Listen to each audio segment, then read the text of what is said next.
बोटाच्या एका स्पर्शाने संबंध जगातील घडामोडी व दिग्गजांच्या प्रतिक्रिया पाहण्यासाठी राजमुद्रा न्यूज लाईव्ह हे ॲप डाउनलोड करा आणि आमच्या चॅनलला सबस्क्राइब करा। मतलब कोई भी छोटा डाउट हो, बड़े से बड़े डाउट तक बच्चों ने बहुत ज़बरदस्त तरीके का इन्वॉल्वमेंट दिखाया है।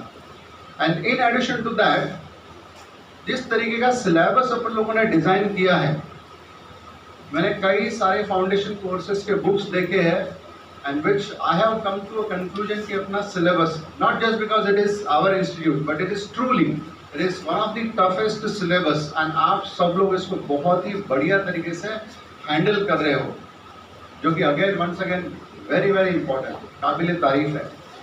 देखो मैं जैसे आया सभी फैकल्टीज के फेस पे देखा मैंने, there is a big smile on each faculty members, क्योंकि जैसे बच्चे सामने दिखते हैं ना, टीचर अंदर से बाहर आ जाता है। Let me tell you, communication जो है, communication is like life line of any relationship. अगर अपने रिलेशनशिप में कम्युनिकेशन नहीं है तो मज़ा नहीं आता, स्पार्क नहीं आता। Just to tell you, last 2 days I was in Mumbai and coincidentally one of our ex-students got to know that I am in Mumbai. So immediately the coordinator, they called me, sir, are you in Mumbai? I said, yes, I am in Mumbai. They said, sir, we would like to meet you. तो फिर हमने time manage किया, we met, then we had some snacks, we spent almost whole day. Time spend करने के बाद then they said, sir हम चाहते हैं, we insist कि आप हमारे इंस्टीट्यूट में आओ एंड पूरा इंस्टीट्यूट का राउंड लीजिए। So they took me to a round of the institute, grand medical college, जिसको हम जे हॉस्पिटल के नाम से जानते हैं। तो पूरा कैंपस घुमाया बच्चों ने मुझे, इतना एक्साइटेड थे student and so I was, मतलब आई फेल्ट कि मैं फिर से एक बार कॉलेज में चला गया। सो वो कम्युनिकेशन होना बहुत ज़्यादा जरूरी है। And the same day then they plan कि सर आप आए हैं तो हम एक ट्रैक प्लान करते हैं। The next day we went on to mountain for trekking. सो ये इतना बॉन्डिंग होना बहुत ज़्यादा ज़रूरी है। एंड ये प्रोग्राम जो है, फेलिसिटेट करना तो एक बहाना है, उसके साथ साथ में आप लोगों के साथ कनेक्ट होना ये बहुत ज़्यादा ज़रूरी था हमारे लिए। आप लोगों के साथ, बच्चों के साथ एंड मोस्ट इम्पोर्टेंटली पेरेंट्स के साथ, स्पेशली इस पैंडेमिक के दौरान पेरेंट के साथ कनेक्ट होना बहुत ज़्यादा ज़रूरी है। सो आई वुड से जिन्होंने अच्छा किया है, जिनका यहाँ पे रैंक आया है, those who are going to get felicitated, बहुत ही ज़बरदस्त है। लेकिन बाय चांस जिनका नंबर इस लिस्ट में नहीं आया है, ध्यान रखें हमेशा सक्सेस कोई फाइनल नहीं होता है end failure is not fatal. वो कोई डेथ नहीं है, वो कोई ख़त्म नहीं है। मैं हमेशा बोलता हूँ, it is not about how hard we hit और how hard life hits us, ये उसके बारे में नहीं है। It is all about we stand back and we hit back, उसके बारे में है सब कुछ। तो मान लीजिए इस टेस्ट सीरीज के दौरान अपना स्कोर कम भी है, तो उसके वजह से डरने की या किसी भी तरीके की चिंता करने की जरूरत नहीं है। What is most important is consistency. आपको फिर से अगली जो टेस्ट सीरीज आएगी उसमें आपको और भी जानदार, शानदार तरीके से, एकदम धमाकेदार तरीके से आपको उसके लिए तैयारी करनी है एंड नेक्स्ट टेस्ट सीरीज में आपको पार्टिसिपेट करना है। So having said this, I would like to announce a very special news for all of you, that those who could not see their name in this list, you are going to have one more opportunity on 1st of August. There is going to be a grand test on entire syllabus that has been completed so far. अब ये syllabus दोनों batches के लिए अलग अलग रहेगा। जो old batch है यानी जो अप्रैल में चालू है, उनके बैच के लिए अब तक यानी 30 जुलाई तक जितना सिलेबस होगा वो पूरा सिलेबस, एंड जो नई बैच फॉर्म की गई है उसके बैच के लिए जिस डे से चालू है उस डे से 30 जुलाई तक जितना भी सिलेबस होगा उस सिलेबस पे ज़बरदस्त एक ग्रैंड टेस्ट होगा। एंड उस टेस्ट में से सर एनपीआर सर आइए, एंड उस टेस्ट में से एक स्पेशल बैच फॉर्म किया जाएगा 40 स्टूडेंट्स का, एंड फिर आगे का क्या प्लान है आगे डिसाइड करके आपको एक्सप्लेन किया जाएगा उसके बारे में। So I will not take much more time क्योंकि मेरे बाद में अभी पाटिल सर भी है, फिर आप लोगों को फेलिसिटेट भी करना है. आई एम वेरी श्योर आप लोग बहुत एक्साइटेड होंगे. You must be waiting to come on here and accept your prizes. So I'll stop here, and once again I congratulate you all and thank you all the parents for taking out your time and making this happen. Thank you very much.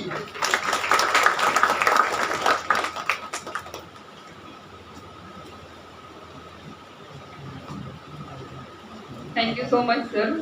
अभी मैं अपनी faculty members को invite कर रही हूँ कि वो अपना short में एक इंट्रोडक्शन दे अपना और उनका एक्सपीरियंस शेयर करें बच्चों के साथ. So I would like to call Panch sir first.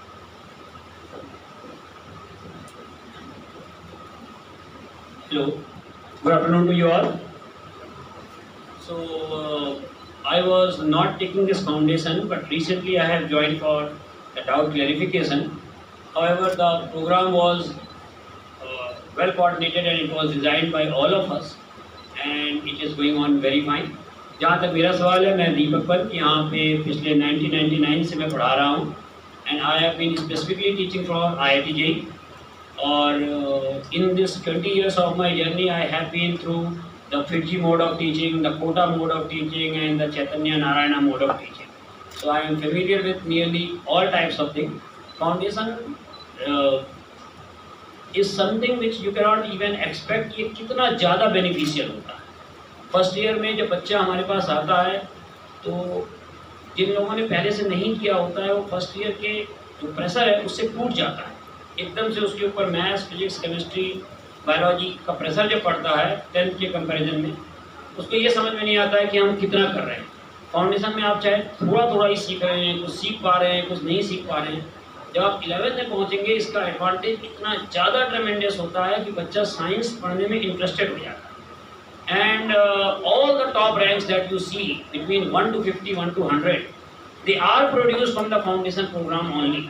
All the leading institute, जितने लीडिंग इंस्टीट्यूट में 1 से 10 तक की रैंक आप देखते हैं, वो 1 से 10 तक की रैंक फाउंडेशन से ही आती है.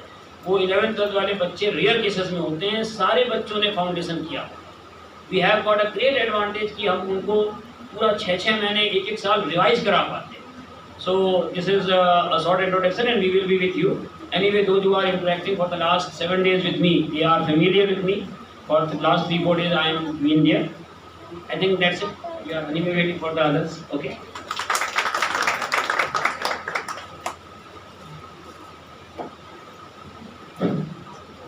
सो हेलो बच्चों, मैं मैथमेटिक्स पढ़ाता हूँ आप लोगों को, mathematics age well age mental ability.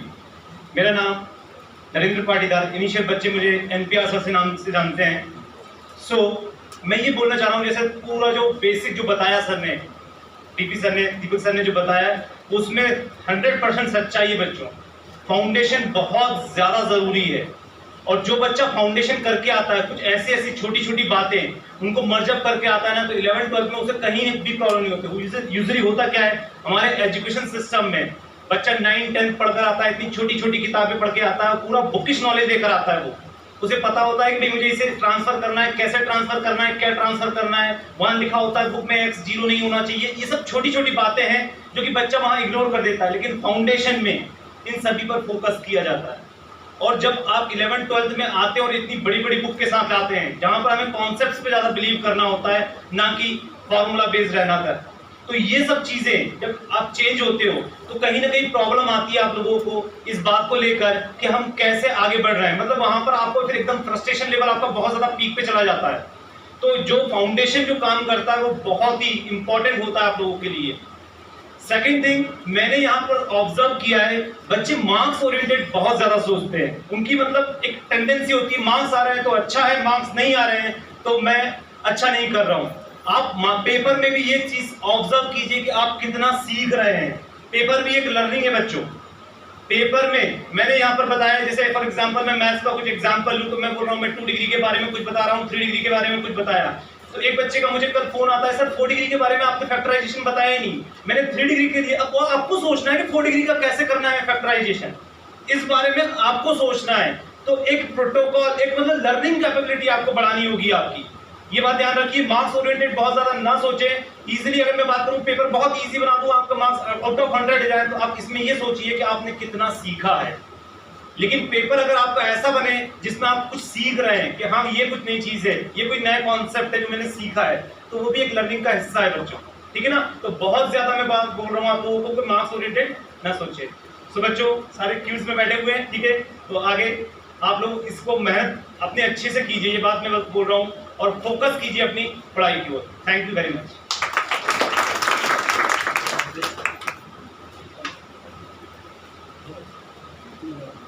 Hello, good morning to all of you. My name is Ayush Bhatta. Basically, I am from Himachal Pradesh and I will be teaching biology to the foundation as well as basically in the 10th class and up to so on like repeaters 11th and 12th. Basically, I am BSc Honours and MSc Honours Gold Medalist from the Himachal Pradesh University and having 6 years of coaching experience and my best score in NEET is 355. And anyhow, one question was left by my student. It was not left actually. वो wrong हो गया था बच्चे से. Sometimes mind doesn't works.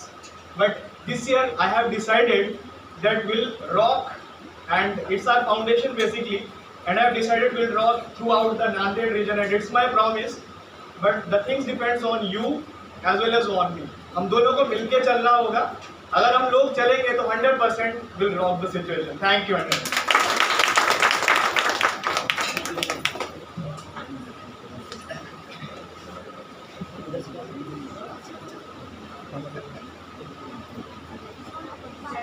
Good afternoon, everyone. I am chemistry faculty as a faculty in the Konale coaching classes. I generally take physical and inorganic chemistry in IIT JEE, NEET and the foundation courses. और जो foundation courses है वो मेरे दिल के सबसे करीब है, क्योंकि जो जिस तरह से कोर्स डिजाइन किया गया है और जिस तरह से हम IIT में पढ़ाते हैं या फिर नीट में पढ़ाते हैं, तो उसके लिए जो भी चीज नेसेसरी होती है, या फिर केमिस्ट्री के लिहाज से अगर बात करूं तो जिन जिन चीजों की बहुत ज्यादा जरूरत पड़ती है, अप्रोक्सीमेटली वो सभी चीजें फाउंडेशन के अंदर कवर करा दी गई होती हैं, और उसके लिए बहुत ज्यादा बेनिफिशियल होगा। और जैसे कि धीरे धीरे जूम सेशंस भी आपके साथ में कंटिन्यूसली वीक वाइज रहते हैं, तो उसमें जो जूम सेशंस का मेरा एक्सपीरियंस रहता है स्टूडेंट के साथ में, बहुत मेस्मराइजिंग होता है। और जो आवाज जो स्टूडेंट जब कभी भी हम उनसे इंटरेक्ट करते हैं और जब दूसरी तरफ से आवाज आती है, वो सीरियसली अभी भी मतलब मेरे कानों के आसपास बहुत मेरे दिल के सबसे करीब है, ऐसा मेरा मानना है। और जितने भी स्टूडेंट्स ने यहाँ पर जम्मू टेस्ट के लिए बहुत बेहतरीन प्रदर्शन किया है, अपना एक्सपीरियंस जो भी चीजें सीखते जा रहे हैं उसको इम्प्लीमेंट करा है, उसके लिए मैं कुछ लाइनें बोलना चाहता हूं कि नफस नफस में उतरना कमाल होता है, नजर नजर में उतरना कमाल होता है, पहुंचना बुलंदियों पर कोई कमाल नहीं है, लेकिन बुलंदियों पर ठहरना कमाल होता है। और अभी जैसे I was also working as a research scientist in Bhabha atomic research centre Mumbai, वहां पर भी मैंने 1 ईयर वर्क किया हुआ है। तो अभी भी बहुत सारे स्टूडेंट बहुत सारे एक्सपेरिमेंट्स भी करते हैं, जैसे कि वर्मा सर के साथ में फिजिक्स में बहुत सारे एक्सपेरिमेंट करते हैं। कुछ जो भी मैं चीज़ों को इलैबोरेट करके लाइफ रिलेटेड एग्जांपल्स के साथ में समझाने की कोशिश करता हूँ, तो उसको रिस्पॉन्ड करते हुए वीडियो बना करके जब मेरे साथ में भेजते हैं अपना जो एक्सपेरिमेंट किया हुआ होता है, तो बहुत अच्छा लगता है। और उसके साथ साथ अभी जैसे कि बिरादर सर ने भी आपको बताया है कि आपका एक ग्रैंड टेस्ट होने वाला है, तो उसके लिए आप जबरदस्त मेहनत करिए। और 1-2 लाइनें जो मेरे गुरु जो दिल्ली में मेरे साथ में रहते थे, तो उनकी कुछ बातें हैं कि हर बार उठा हर बार गिरा, हर बार गिरा हर बार उठा, पर आस न छोड़ी उठने की, हर बार मुसीबत ही आई पर बात नहीं कोई रुकने की, मेरी इस करुण कहानी पर दुनिया हंसती है इठलाती है, पर अंत भला तो किसे पता जब हार जीत बन जाती है। Thank you so much.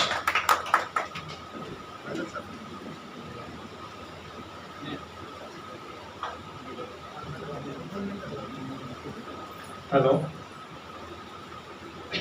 सर्वप्रथम सर्व पालकांचं आणि विद्यार्थ्यांचं अभिनंदन की तुम्ही मराठवाड्यातील महाराष्ट्रातील एक नामांकित इन्स्टिट्यूटमध्ये फाउंडेशन कोर्सला ॲडमिशन घेतला.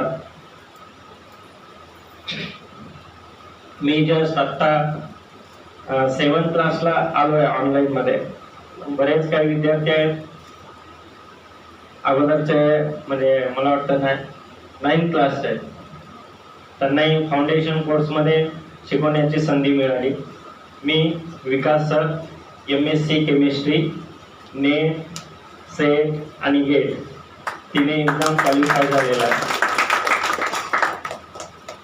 सांगायचं हे की कुठलीही कॉम्पिटेटिव्ह एक्झाम सक्सेस होण्यासाठी सर्वात महत्त्वाचं असतं गायडन्स, आणि ते तुम्हाला इथं 100% मिळेल याची मी गॅरंटी देतो.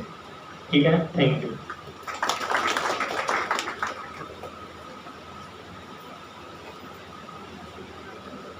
Good morning, honorable guests, dear parents and students. Warm welcome in Konale coaching classes. I especially congratulate all students who got a good score in the last Jumbo exam. Dear parent, myself, Professor D.L. Sir, Faculty of Biology at Konale coaching classes. I have experience of 10 years in the biology. अभी मेरा नीट foundation में अभी तो starting नहीं हुआ है, but definitely I will join as soon. Dear parent, generally I want to say that I am very glad to say that the syllabus of NEET Foundation is specially designed under the guidance of Konale sir, and that syllabus is specially taken from NCERT 11th and 12th. यदि आप NCERT का syllabus check करते हो, so NCERT का जो syllabus है, that syllabus near about 80% syllabus of 11th and 10th taken from that NCERT to the 10th content. Or that syllabus definitely empower the students, definitely helpful to the students to crack NEET in first attempt. Okay, so you are on right track, guys. Thank you.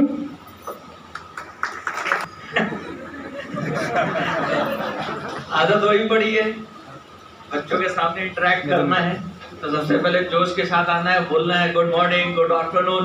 सब लोग जानते होंगे मेरे को, है ना. तो सबसे पहले अपना इंट्रोडक्शन दे दूं. मेरा नाम राजन वर्मा है और मैं नीट फिजिक्स का फैकल्टी हूँ.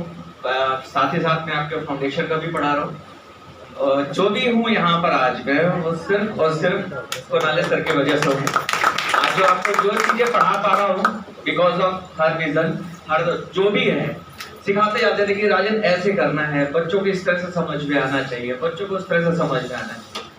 राइट, तो बिकॉज ऑफ हर इंस्पिरेशन मैं उनको इंस्पायर करता हूँ. मैं बहुत ज़्यादा इंस्पायर करता हूँ सर को, और सर सिखाते जाते हैं, बताते जाते हैं छोटी सी छोटी चीज़, बड़ी से बड़ी चीज़ कि ऐसे करो, बच्चों को ये समझना चाहिए. सामने सोचो कि बच्चे बैठे हैं, तो मैं वो एनालाइज करके ही पढ़ाता हूँ. और मैं ये मान के चलता हूँ कि आप फैमिली मेरे सामने बैठी हो और मैं उसी हिसाब से पढ़ा रहा हूँ, क्योंकि जब तक हम जुड़ेंगे नहीं तब तक पढ़ेंगे नहीं, है ना. जुड़ना बहुत जरूरी है. जब तक पता नहीं चलेगा यार टीचर ही है, फिर मजा नहीं आता. जब तक हाँ यार ये अपने घर का ही टीचर है तब मजा आता है ना. बाकी फाउंडेशन क्यों इम्पोर्टेंट है, एक छोटा सा एग्जाम्पल है. हम घर जब बनाते हैं तो घर जब बनाते हो सबसे पहले एक नींव रखी जाती है, खोदा जाता है गड्ढा काफी बड़ा, उसमें नींव रखी जाती है. वो जितना स्ट्रांग होगा घर उतना ही बड़ा, आप कितनी भी बड़ी मंजिल बना लीजिए वो उतना स्ट्रांग होता रहेगा. सेम यही होता है फाउंडेशन कोर्स के लिए. फाउंडेशन जितना स्ट्रांग होगा आप उसके ऊपर आपको IIT करना है, JEE करना है, नीट करना है, कुछ भी करना है आप कर सकते हो. ओलंपियाड तक, यस ओलंपियाड तक जा सकते हैं. ओके, ढेर सारे स्कॉलरशिप एग्जाम भी दे सकते हो, चाहे नासा का हो चाहे कोई भी हो. तो foundation is very important to all of you जो कर रहे हैं. ठीक है, ज्यादा समय लूंगा, मैं आता नहीं ज्यादा बोलना. ठीक है, ओके बच्चों. Present over here. मेरा नाम प्रवेश Sharma, in short PSS sir बोलते हैं मुझे सब बच्चे. और मुझे लगता है आवाज़ अच्छे से आ रही होगी. ठीक है, तो सब कुछ तो सब लोगों ने ऐसे बता ही दिया है, पर एक जो छोटा सा इंट्रोडक्शन मतलब मैं भी अपने बारे में बताना चाहता हूँ. 2006 में IIT दिल्ली से पास आउट होने के बाद मैंने एक सॉफ्टवेयर इंडस्ट्री में as a software analyst join किया। उसके बाद मतलब मेरा टीचिंग में ज़्यादा इंटरेस्ट था तो मैंने टीचिंग सेक्टर को चुना। 2013 में पहली बार मैं नांदेड़ में आया था और 13 to 16 तक नांदेड़ में ही था। नांदेड़ की हिस्ट्री में आज तक की सबसे जो बेस्ट रैंक्स हैं जेईई एडवांस में 3 and 23, वो दोनों मेरे स्टूडेंट थे। उसके बाद जेईई मेन में 2 and 9, वो भी दोनों मेरे स्टूडेंट थे।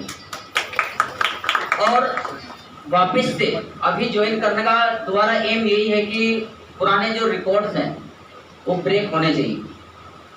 उसके लिए जो है ये फाउंडेशन की नींव रखी गई, क्योंकि पहले जब हम लोगों ने बच्चों को पढ़ाया था तो वो 11th से थे हमारे पास। इस बार ये पूरा प्लान करने का पर्पज यही था कि फाउंडेशन से अपने हाथ में रखने बच्चों को, कोई भी चीज़ उनको ऐसी नहीं लगनी चाहिए कि आगे आने वाले समय में टफ लगे।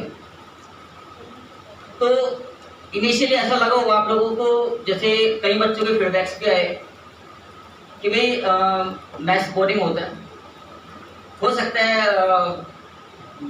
जो वीडियो लेक्चर आप लोग देख रहे थे उसमें हम लोग बोरिंग लग रहे हो, लेकिन एक चीज़ है कि सभी टीचर्स का एक पर्पज होता है, एक कि उसके बच्चे को उसको ट्रेन करना है, अपने स्टूडेंट को ट्रेन करना है।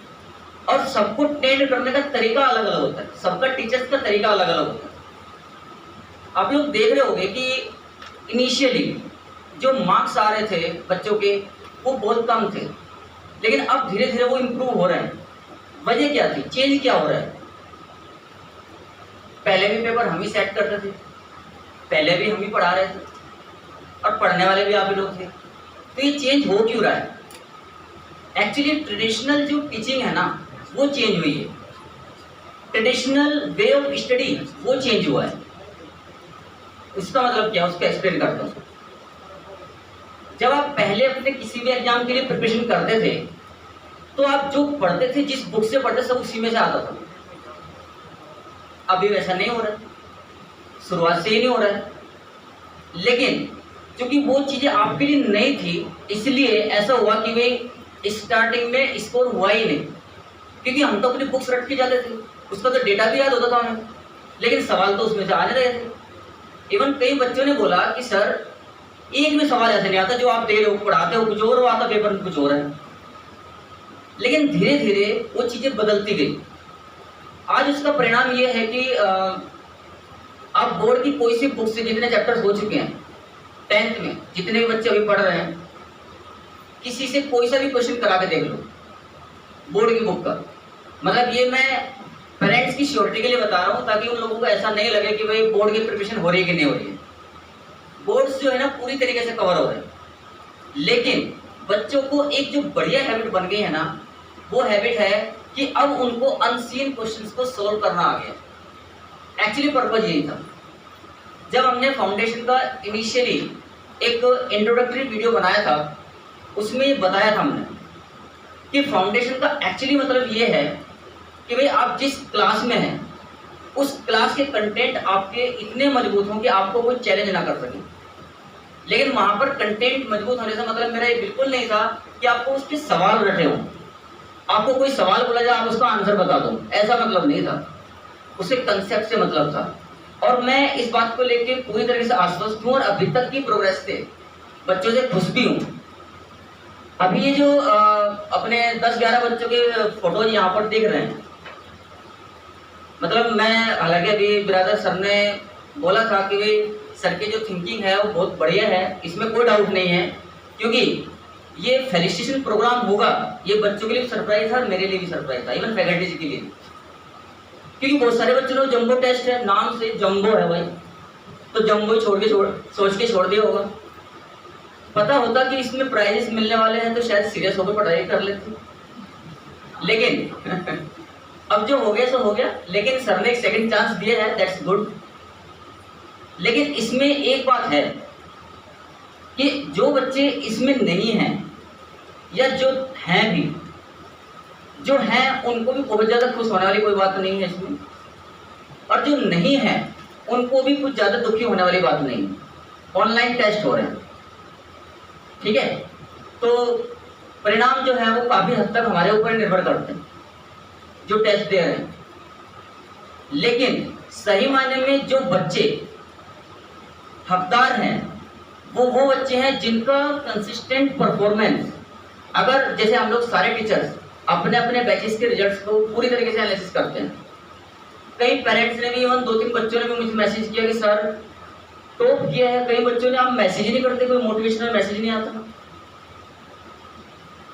कैसे टॉप कर रहे हैं मुझे नहीं मालूम, लेकिन जब तक मेरे सामने बैठ के टॉप नहीं करेगा मुझे नहीं लगता कि टॉपर है कोई बच्चा। ये बात है।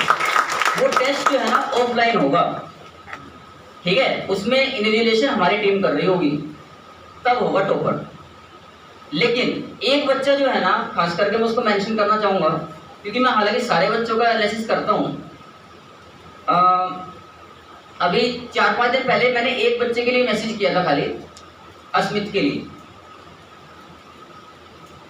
वो बच्चा 14 मार्क्स से स्टार्ट हुआ, 80 में से 14 से, और कंसिस्टेंटली 14 से 30 पे पहुंचा, 30 से 44 पे पहुंचा, 44 से अभी लास्ट टेस्ट में 72 पे 80 में। इसका मतलब क्या है, वो कंसिस्टेंटली हार्ड वर्क कर रहा है। ऐसे बच्चे चाहिए जो टॉपर्स हैं। जैसे अभी रजत सर ने बोला, टॉप करना इंपॉर्टेंट नहीं है, टॉप पे बने रहना बहुत मुश्किल है। तो जो बच्चे टॉपर हैं उनकी तो सीट खतरे में है, क्योंकि और बहुत सारे बच्चे जो है ना कंसिस्टेंटली मेहनत करके आगे आ रहे हैं, और ये खतरा होना ही चाहिए, तभी तो मजा आता है पढ़ने में, पढ़ाने में। भाई हमें पढ़ाने में मजा आएगा, आप लोगों को पढ़ने में मजा आएगा, तो ये खतरा जो है ना बरकरार रहना चाहिए। और मैं सारे बच्चों को, जो लोग इस लिस्ट में नहीं है, उनको बोलता हूँ सबको रिप्लेस करना है अगले टेस्ट में। सर ने तो अनाउंस कर ही दिया है, लेकिन इसका मतलब मैं उन बच्चों को डिमोटिवेट नहीं कर रहा हूँ जो इस लिस्ट में है। भाई मैं वो बोल रहा हूँ, आप लोग पूरा दम लगा लेना, लगाना ही पड़ेगा। आप मेंटेन किए हो इस पोजीशन को, तो अगर आपको यहाँ रुकना है तो बाकी लोगों से ज़्यादा मेहनत करनी पड़ेगी ना। लेकिन जो और बच्चों के भी, कई और बच्चे भी हैं जिनके कंसिस्टेंट परफॉर्मेंस अगर आप देखो ना एनालिसिस, तो स्टेटिस्टिकली बढ़ रहे हैं उनके स्कोर, और वो स्कोर वास्तव में अगली बार यहाँ पर दिखेंगे हमें जब हम नेक्स्ट फेलिसिटेशन में होंगे। और इस बार तो पहले से ही पता है कि भाई फेलिसिटेशन होने वाला है, सर ने अनाउंस कर दिया है, तो और दम लगा देंगे, ठीक है ना। अच्छा, इसके बाद बाकी चीज़ें तो इंस्टीट्यूट के बारे में सबने सब बता ही दिया है। मैंने जैसे आप लोगों को एक मैसेज भी किया था कि भी हम कुछ एग्जाम्स के बारे में भी डिस्कशन करेंगे। अब मैं मैथ्स लेता हूँ तो मुझे मैथ्स ओलंपियाड के बारे में ही बताना पड़ेगा, बाकी सारी इन्फॉर्मेशन भी है मेरे पास। मतलब मैं आप सब लोगों से माफी चाहता हूँ टीचर से कि भाई बाकी सब्जेक्ट के बारे में नहीं बोल रहा हूँ, तो ऐसा मत सोचिएगा कि मैं नहीं बताना चाहता, क्योंकि टाइम लिमिटेड है। बट स्टिल मैथ्स के बारे में बताना तो मेरी नैतिक जिम्मेदारी है, वो तो बताना ही पड़ेगा, सब्जेक्ट का मामला है ना। तो देखिए, सबसे पहले तो जिस एक ओलंपियाड के बारे में हम लोग जानते हैं, जो क्लास 1 से आप लोग देते हुए आ रहे हैं, हर स्कूल में होता है SOF। सारे बच्चों ने नाम सुना है ना? कोई बच्चे है जिसने नाम नहीं सुना, हाथ उठा सकते। SOF जो है वो एक प्राइवेट ओलंपियाड कंडक्टिंग बॉडी है। उस ओलंपियाड में आपने टॉप किया हो या ना किया हो, उसका सर्टिफिकेट कोई मायने नहीं रखता है, ठीक है। टोटल 29 प्राइवेट बॉडीज हैं जो कॉम्पिटिटिव एग्जाम्स या ओलंपियाड लेवल्स के एग्जाम कंडक्ट कराती हैं। उन सभी के एग्जाम्स आप केवल इस पर्पज से दे सकते हैं कि हाँ आप लोग कितने प्रिपेयर हैं। लेकिन 12 एग्जाम ऐसे हैं जो गवर्नमेंट कंडक्ट कराती है। उन एग्जाम्स को क्रैक करने का मतलब या उसकी किसी एक स्टेज को पार करना अपने आप में एक प्राइड है, not for only you but for us, for the parents as well. तो उनमें से एक है PRMO, एक है IJSO। पूरी लिस्ट में आप लोगों के साथ शेयर करूंगा, लेकिन PRMO के बारे में डिटेल में बता रहा हूं।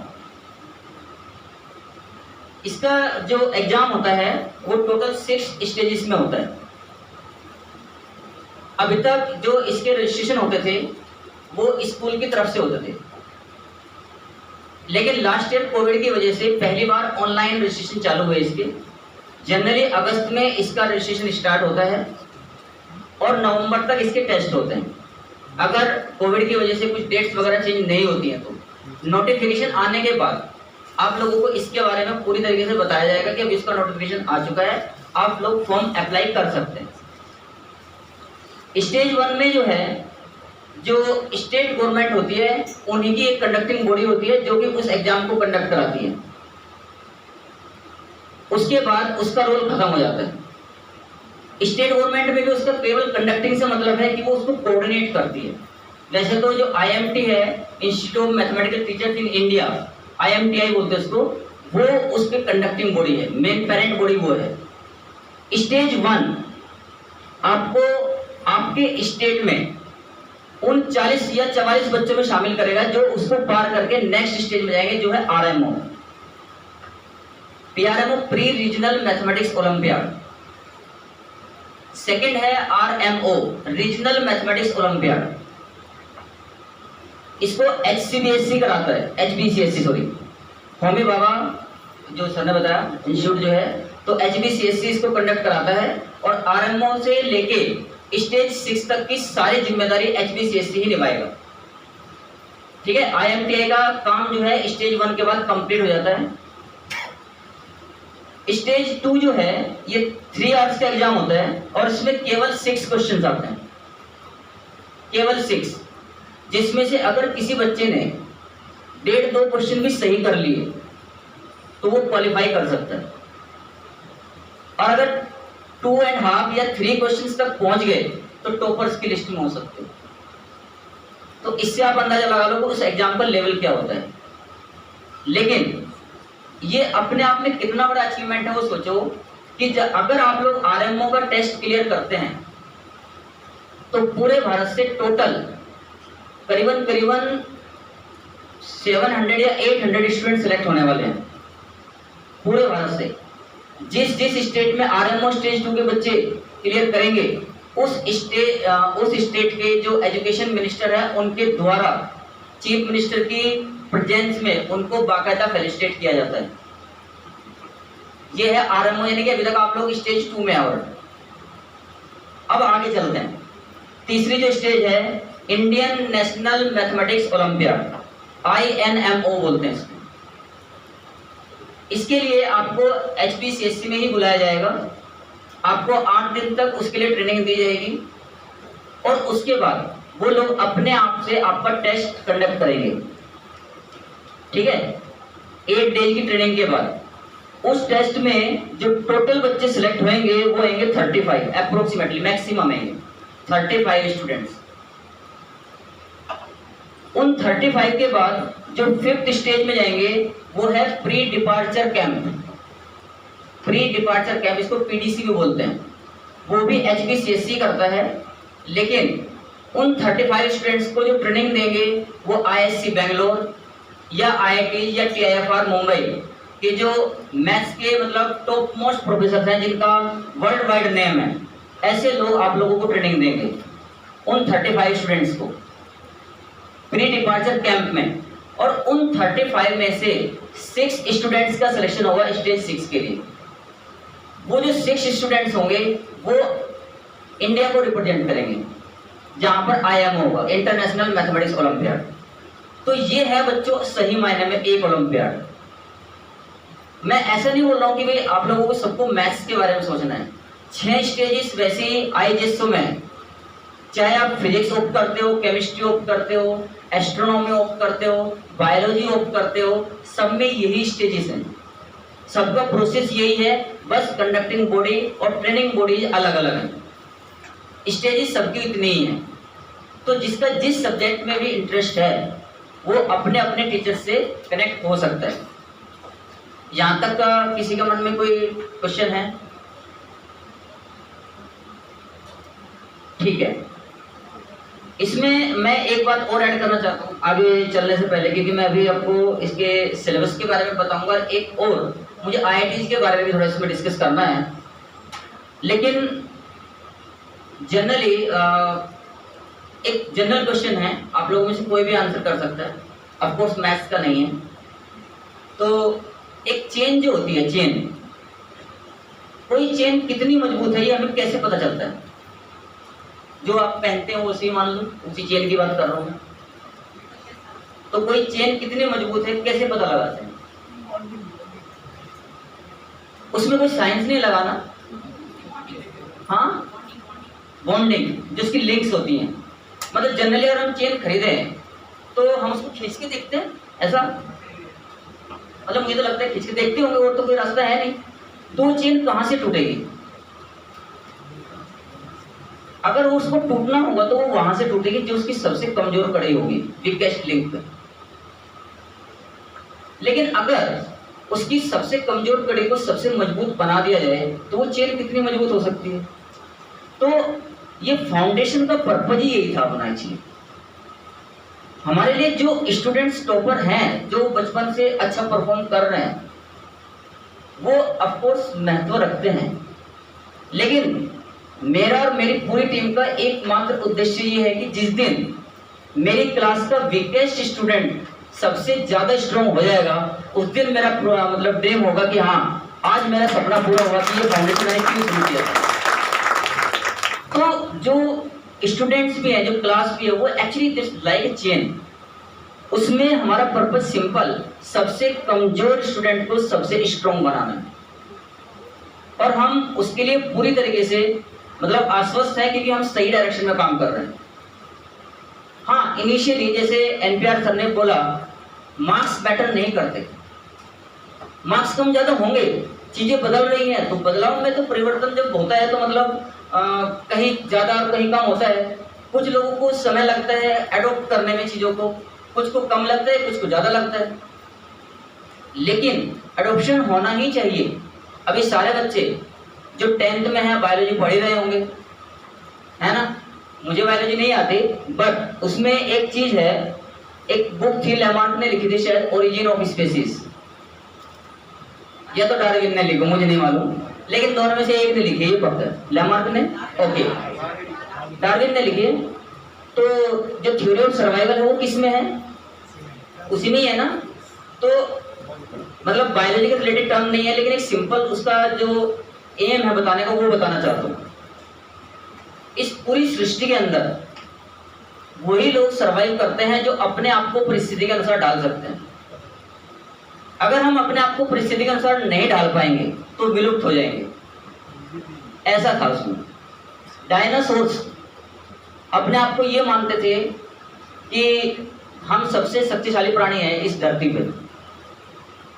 वो लोग या वो प्राणी अपने आप को परिस्थिति के अनुसार नहीं ढाल पाए तो आज विलुप्त हो गए हैं ना। यही स्थिति है बच्चों, बहुत बड़ा कंपटीशन है, आगे आने वाला समय आपका वेट कर रहा है, और बच्चे जो है ना हर साल किसी भी कंपटीशन में बढ़ते हुए जा रहे हैं, सीट्स उस रेशियो में नहीं बढ़ रही हैं। तो अपने आप को जितना जल्दी हो सके परिस्थिति के अनुसार ढालना ही पड़ेगा, दूसरा कोई अल्टरनेटिव है ही नहीं। तो ये पूरा कोर्स डिजाइन उसी पर्पज से किया गया है कि आप लोगों को इनिशियली हो सकता है कुछ प्रॉब्लम्स आए, लेकिन प्रॉब्लम्स के बिना तो कुछ मिलता भी नहीं है। आप लोग जो हैं अगर ये सोचते हो कि 2-4 दिन 10 दिन मेहनत करके तुरंत से परिणाम सामने दिखने लगे, तो ऐसा तो नहीं होगा। क्योंकि अगर आप कोई भी एक ओलंपियाड का टेस्ट क्लियर करते हो या आने वाले समय में आप लोगों ने जेईई का प्लानिंग कर रखी है, तो ये एक लॉन्ग जर्नी है और इसका सिलेक्शन परसेंटेज 1% से भी कम है। तो 10 दिन पढ़ के या 2 महीने पढ़ के वो काम नहीं होने वाला है। यहाँ पर ये एक लंबी रेस है, कौन तेज दौड़ रहा है ये महत्व नहीं रखता है, कौन कितनी देर तक दौड़ रहा है ये महत्वपूर्ण है। 3 साल दौड़ना है अभी पूरे लगभग, ये मान के चलो तेजी में कि आज तो मतलब जोश में है 10 घंटे पढ़ ही डालेंगे, कल के दिन भी वो जोश रहा, परसों दिन तक ठंडा जाता, फिर 2 दिन बढ़िया नींद आती। तो कंसिस्टेंसी बहुत इंपॉर्टेंट है। सर ने जिक्र भी किया कि 1.5 साल से आप लोग कंसिस्टेंटली स्क्रीन देख के पढ़ाई कर रहे हो, लेकिन वो कंसिस्टेंसी पढ़ने में चाहिए, सेल्फ स्टडी में, और वो अभी और मेंटेन करनी है आने वाले समय के लिए। ज्यादा टाइम तो नहीं ले रहा मैं आप लोगों को, मैं तो बोर भी नहीं कर रहा हूँ अभी, है ना, थोड़ी देर और करूंगा वैसे फिर भी। मना भी करोगे तो भी, है ना। अच्छा, जो अभी थोड़ा डिस्कशन IITs के बारे में कर लेते हैं। बहुत सारे बच्चे जो हैं मतलब मैं तो यही चाहूँगा कि सब लोग मैथ्स ही लो आगे चल के, लेकिन बहुत सारे बच्चों ने प्लान कर रखा होगा बायो लेना है, और बायो वाले सर लोग भी बैठे हैं तो मुझे देख रहे होंगे कि ऐसा क्यों बोले सर, है ना। लेकिन दोनों भी जिसका जिसमें इंटरेस्ट हो वो ले सकते हैं, ऐसे कोई दिक्कत नहीं है। और हर फील्ड में ऐसा नहीं कि केवल मैथ्स और बायो में, जिस फील्ड में भी आप जाएंगे जिसमें आपका इंटरेस्ट है वो आपको एट पार ले जा सकता है, एट पार। बस आपको इतनी मेहनत उस फील्ड में करनी है कि आपके सामने टिकने वाला कोई ना हो। मैथ्स और बायो लोगे तो हम लोग ही खड़े रहेंगे आपके सामने, ही देखेंगे कितने दिन टिकते हैं आप लोगों के सामने, है ना। 2-3 साल तो टिके रहेंगे, उसके बाद आप लोग हमें पार करके आगे निकल जाना। लेकिन हमारा पर्पज हमेशा यही रहेगा कि हमारे स्टूडेंट हमसे ज्यादा बेटर सोचे, प्रॉब्लम को अप्रोच करने की, उनकी जो सोल्व करने की जो टेक्निक्स हो या उनकी जो अप्रोच करने की एबिलिटी हो वो हमसे ज़्यादा डेवलप हो। और ये ऑफकोर्स होता है और होना भी चाहिए।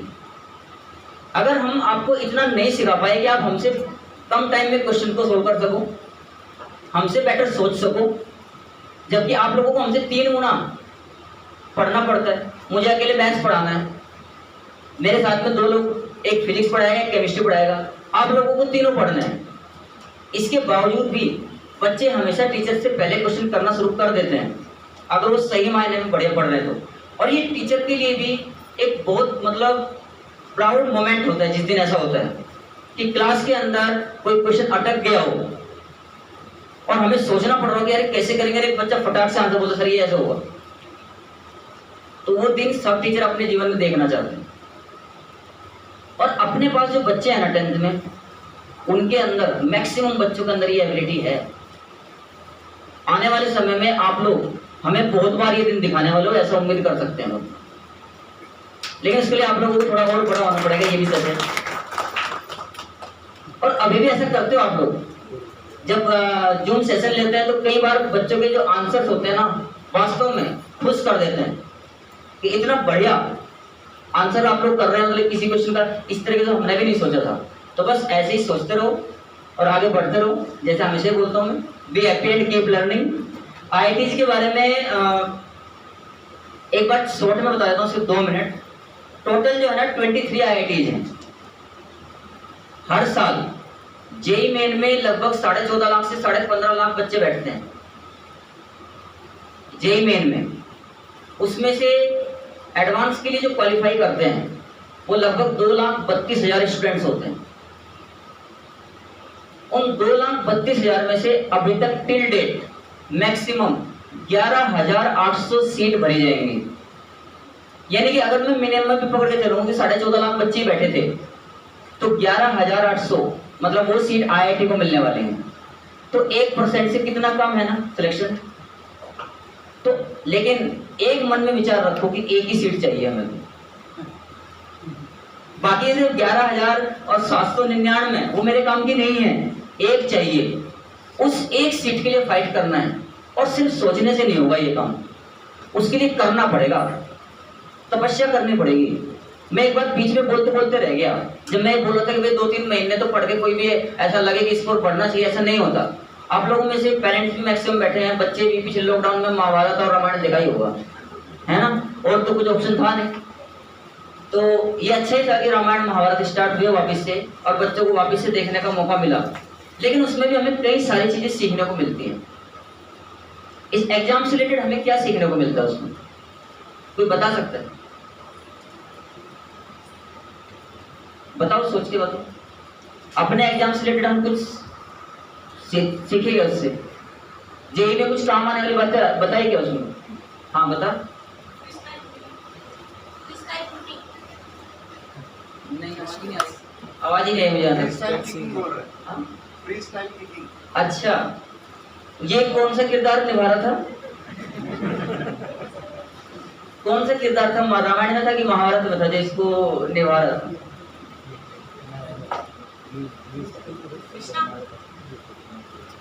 फ्री स्टाइल में थिंकिंग था। कैसे, कुछ बता। हाँ, हाँ सही बात है। एक्चुअली अपने को मल्टी डायमेंशन थिंकिंग करनी है। अभी इसमें बहुत सारे बहुत सारी चीजें हैं, मतलब हर स्टेज पे हमने मतलब चीजें सीखी हैं। मैं मतलब एक एग्जांपल देना चाहता हूँ उसमें जो मैंने सीखा, हालांकि उसमें कई सारे एग्जांपल है, पर फिलहाल के लिए जो फिट बैठता है वो बता सकता हूँ। महाभारत में आप कुछ बताना चाहेंगे? अभिमन्यु चक्र क्या रोल था? उसको पता नहीं आगे कि जीतूंगा या हारूंगा, लेकिन उसको जाना था, हाँ मेहनत करनी थी, आगे जाके वो पहुंच गया। उसको ये नहीं पता था कि बाहर कैसे निकलूंगा। हाँ उसको पता नहीं था, लेकिन गया वो। हाँ यही लेकिन हमारी सक्सेस का है। बाहर निकलना है भाई। अंदर नहीं रहना है अपने को। चक्रव्यूह में तो हमें घुसना है, देखो ये बात पक्का है, लेकिन चक्रव्यूह तोड़ के तो निकलना पड़ेगा, नहीं तो कोई और तोड़ लेगा भाई, सीट्स तो कम है, तो निकलना तो पड़ेगा सर। एक्चुअली एग्जाम को कैसे अटेम्प्ट करना है वो सिखाया है उसने। आप लोगों ने अगर एक इंसिडेंट देखा हो, जब अर्जुन ने मतलब जिस दिन अभिमन्यु मारा गया, चलो उस दिन से ही शुरू करते हैं, तो उस दिन रात में ही अर्जुन ने ये प्रण लिया कि कल सूर्यास्त से पहले जयद्रथ का वध कर दूंगा, और अगर ऐसा नहीं कर पाया तो स्वयं आत्महत्या कर लूंगा या आत्म समाधि ले लूंगा, जो भी समझ लो, मतलब खुद को खत्म कर लेगा, ऐसा था। अब अगले दिन जो है तब जयद्रथ तो डर गया, क्योंकि ऐसी प्लानिंग तो आप लोग भी जेई के लिए या ओलंपियाड के लिए करोगे कि कल तो खत्म कर देंगे जो कुछ भी हो जाए, और नहीं हो तो बाद में देखेंगे जो कुछ होगा, है ना। ऐसे कई सारे क्रांतिकारी विचार बच्चों के मन में आते हैं। अब हुआ ये कि अगले दिन जयद्रथ के लिए पूरी कौरव सेना ने इतने सारे डोर्स बना दिए, यानी कि बैरियर्स बना दिए कि उस तक पहुंचना असंभव था। अर्जुन ने जब पहले डोर पे पहुंचा तो वहां पर कौन था? गुरु द्रोणाचार्य, वो तो गुरु थे। ऐसा ही होता है एग्जाम में भी, मैं साथ साथ पैरेलल में एग्जांपल देता रहूंगा ताकि मैं चक्रव्यूह के अंदर घुस जाऊं फिर साथ में, है ना। तो पहला जैसे पेपर आया, टफ पेपर है, पहला क्वेश्चन देखा ये तो नहीं हो रहा है, वैसे ही अर्जुन के साथ हुआ। अर्जुन ने देखा गुरु द्रोणाचार्य है, अब ना तो अर्जुन हारने वाला है और ना तो द्रोणाचार्य हारने वाले, लेकिन अभी उनको हराने का या उनसे जीतने का प्रश्न था ही नहीं ना। प्रश्न तो ये था कि जो आज अपने एक प्रतिज्ञा ले रखी है उसको पूरा करना है, नहीं तो शाम तक जीवन खत्म अपना। तो उन्होंने एक स्ट्रेटजी अपनाई वहां पर, प्रणाम किया उसको, गुरुदेव को, और परिक्रमा करके और आगे निकल के बिना युद्ध किए। गुरुजी ने ललकारा उसको, ऐसे नहीं जा सकते तुम मुझे छोड़ के, युद्ध तो करना पड़ेगा। बोला आप गुरु हो, पीछे से बाण चलाना चाहो तो चला लो, पर मैं जा रहा हूं। ऐसी स्थिति क्या होगी, मान लो कि लेट्स से फिजिक्स का एक बढ़िया क्वेश्चन पहले ही आ गया, फेवरेट टॉपिक का है, वो आपको बार बार ललकारेगा, सोल्व करे बिना आगे नहीं जा सकते, आपको आ रहा है समझ में कि नहीं होगा, तो अगर वो ललकार रहा है तो समझो टाइम कम है, वहां पर अपना कैलिबर इतना शो मत करो कि उसके एक क्वेश्चन के चक्कर में बर्बाद हो जाए मामला पूरा टाइम। तो सेलेक्टिविटी जो होती है ना क्वेश्चन पेपर में, वो बहुत महत्वपूर्ण होती है। तो परिक्रमा करो, पढ़ो और आगे निकल लो कि पहले जो आगे के क्वेश्चन हैं उनको निपटा के आते हैं, बाद में देखेंगे टाइम मिला तो गुरुदेव आपसे भी लड़ेंगे, बाकी आपको पीछे से जो करना है कर लो। तो ये प्लानिंग होनी चाहिए। सिलेक्टिविटी इतनी इंपॉर्टेंट है पेपर के अंदर कि जनरली जब पेपर बनाया जाता है ना, उसको टफ करने के लिए दो चीजें रखते हैं एग्जामिनर। एक तो स्टार्टिंग के 3-4 क्वेश्चन टफ डाल देंगे, अरे लास्ट के 3-4 डाल देंगे। अब ये तो बच्चा शुरू करता है तो लास्ट से शुरू करता है, ऐसी आदत रहती है जनरली। अब शुरू किया, वहां पर खतरनाक हो गया काम, बोला भाई बर्बाद हो जाएगा मामला। पीछे से पढ़ा, बहुत टफ पेपर आज नहीं होता कुछ भी। लेकिन वो टफनेस जो है ना, एक्चुअली यही वो समय होता है जिस टाइम पे 50% जनता आपके आगे से हट जा चुकी होगी। अगर आप मेंटली स्ट्रांग है ना, तो आप समझो अगर टफ पेपर है तो सबके लिए है, मेरा अकेले का थोड़ी बनाइए, सबके लिए है ना। तो मतलब बर्बाद होंगे तो सभी होंगे ना, तो उसमें जो कम आबाद होगा वो टॉप करेगा। बस इतना सा सोचना होता है, फिर सेलेक्ट करो क्वेश्चंस को कि किनको करके आप एक अच्छा स्कोर कर सकते हो। ये है ओलंपियाड्स को क्रैक करने का स्ट्रेटजी, और आगे चल के जेईई के लिए भी यही रहेगी, ठीक है। बाकी एनटीएससी में तो ऐसा कुछ नहीं है। एनटीएससी में तो आप लोगों को कितना याद है, कितनी स्पीडली आप क्वेश्चंस करते हो, ये महत्वपूर्ण रहता है। तो जैसे सर ने बताया भी कि वे हम बहुत जल्दी अगस्त एंड तक सिलेबस खत्म कर लेंगे, और उसके बाद एक 40 स्टूडेंट्स का बैच बनाएंगे। दोनों बैचेस को लेके बनाएंगे या तो एक को लेके बनाएंगे, उसमें आगे की प्रिपरेशन स्टार्ट करेंगे। ये एक तरीके से ब्रिजिंग का काम करेगा, जो 10 to 11 पे जाने के लिए जरूरी होता है। उसमें किसी भी तरीके से मतलब ऐसा नहीं होगा कि भाई 10th का कोई भी आपका चीजें ऐसा लगेगी कि हाँ भाई इसमें हमें कंप्रोमाइज करना पड़ रहा है। मतलब 10th की चीजें बिना डिस्टर्ब किए आपको आगे 11th में कैसे कनेक्ट करना है, उसको ब्रिजिंग बोल रहे हैं। बोर्ड प्रैक्टिस टेस्ट आप लोगों के अगस्त के बाद शुरू हो जाएंगे। अभी तक आप लोग एमसीक्यू ले रहे थे ना, एमसीक्यू क्वेश्चंस को अप्रोच करना और उनको सोल्व करना, ये एक अलग अप्रोच रहती है, अलग टेंडेंसी होती है। लेकिन बोर्ड देना है, हर बार कोविड की वजह से डायरेक्ट पास नहीं किए जाएंगे, है ना, ऐसा उम्मीद मत रखो, ठीक है। ऐसा सोच के बिल्कुल चलना ही नहीं है। तो बोर्ड प्रैक्टिस टेस्ट होंगे और आप लोगों को उनमें प्रॉपर बोर्ड की तरह ही लिखना है, ठीक है। जैसे वीकली अभी जो टेस्ट हो रहे हैं आप लोगों के, वो सारे ऑब्जेक्टिव होते हैं। सर ने आप लोगों को बताया भी होगा, मैम ने भी बताया होगा कि 15 डेज में जो बच्चे के सारे बच्चे एनटीएससी में अपियर करने वाले हैं आप लोग, तो एवरी 15th डे आप लोगों का जो पेपर होगा वो पूरी तरीके से एनटीएससी पैटर्न पे होगा। यानी कि एक पेपर मैथ का और एक सेट का होगा। मैथ का 100 क्वेश्चंस का एक पेपर अलग होता है, वो आप लोगों को मालूम है। तो बिल्कुल उसी पैटर्न पर रहेगा 15th डे में।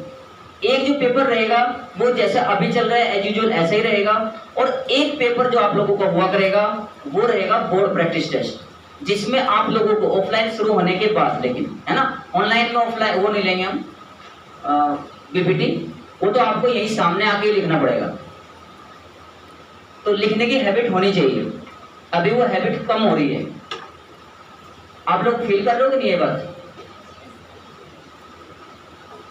ठीक है। अब आप लोग अपने जनरल जो भी क्वेश्चंस हैं पूछ सकते हैं, जितना मैंने अभी तक बोलना था बोल दिया।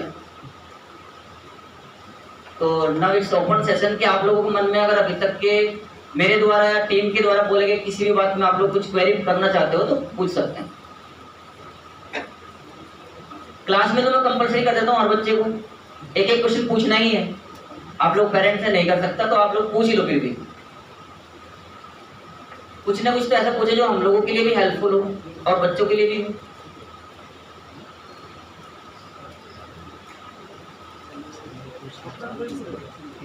जी ऑफलाइन कब से स्टार्ट कर रहे हैं सर? गाइडलाइंस आ गई है, कब से शुरू करेंगे या नहीं आई अभी?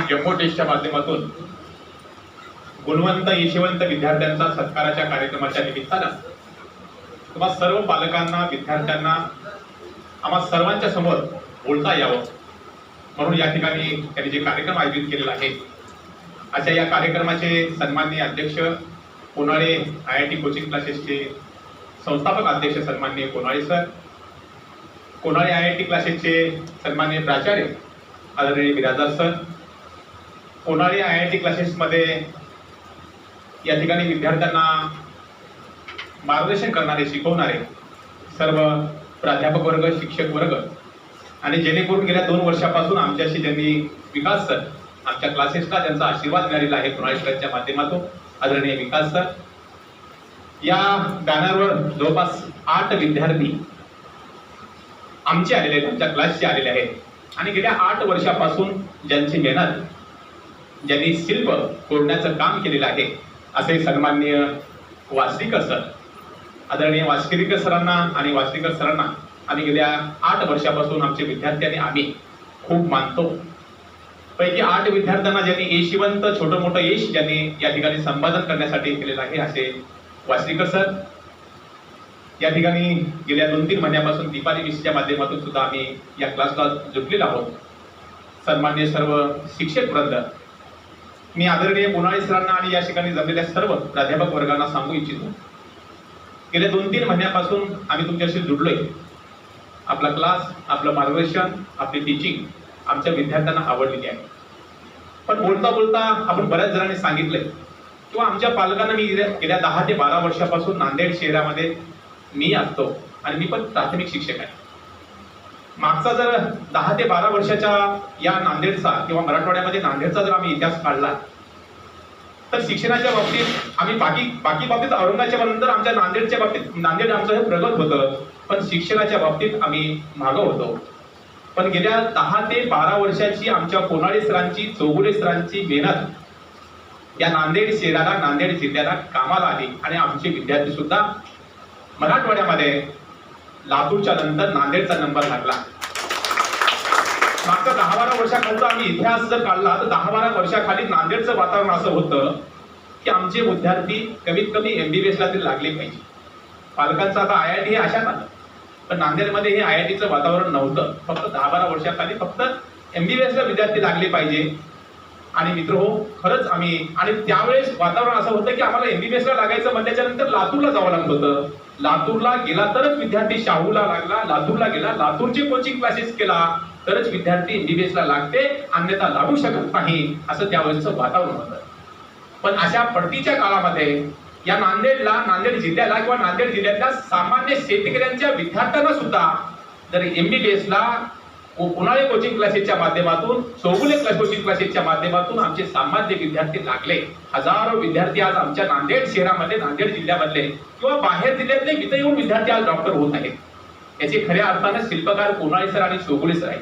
मी बाकी फिजिक्सच्या सरांचं नाव का घेत नाही तर चौगुले सरांच्या विषयामध्ये म्हणजे बायोलॉजीच्या विषयामध्ये आमचे विद्यार्थी जास्तीत जास्त यश संपादन करायचे. आणि मग त्याला सपोर्टर म्हणून 2 नंबरला कोणाळे सरांचा म्हणजे केमिस्ट्री विषय राहायचा. 2 विषयाची बेरीज मारल्याच्या नंतर आमचे विद्यार्थी MBBS ला लागायचे. मित्र, आता MBBS आणि कालांतराने असं झालं की लातूरचे विद्यार्थी आमच्याकडे यावं लागले. एक परिस्थिती अशी होती की आमचे नांदेडचे विद्यार्थी लातूरला जायचे. आता लातूरचे विद्यार्थी आमच्याकडे यायला लागले तर नांदेडमध्ये येऊन MBBS होता येते, MBBS ला लागता येते अशी धारणा निर्माण होती. नुसते विद्यार्थीच नाही तर अलीकडल्या 2-4 वर्षामध्ये लातूरचे कोचिंग क्लासेस सुद्धा आता नांदेडला आलेले आहेत बघा. आणि हे वातावरण पॉझिटिव्ह करण्याचं काम, नांदेड मधल्या विद्यार्थ्यांना सन्मान मिळवून देण्याचं काम, सामान्य शेतकऱ्याच्या विद्यार्थ्यांना सुद्धा, शेतकऱ्यांचा विद्यार्थी सुद्धा MBBS डॉक्टर होऊ शकते, हे जर खऱ्या अर्थानं जर कोण या नांदेड शहरामध्ये, मराठवाड्यामध्ये आणि महाराष्ट्रामध्ये जर कोण निर्माण केला असेल तर आदरणीय चौगुले सर आणि आदरणीय कोनाळे सरांनी निर्माण केलेला आहे.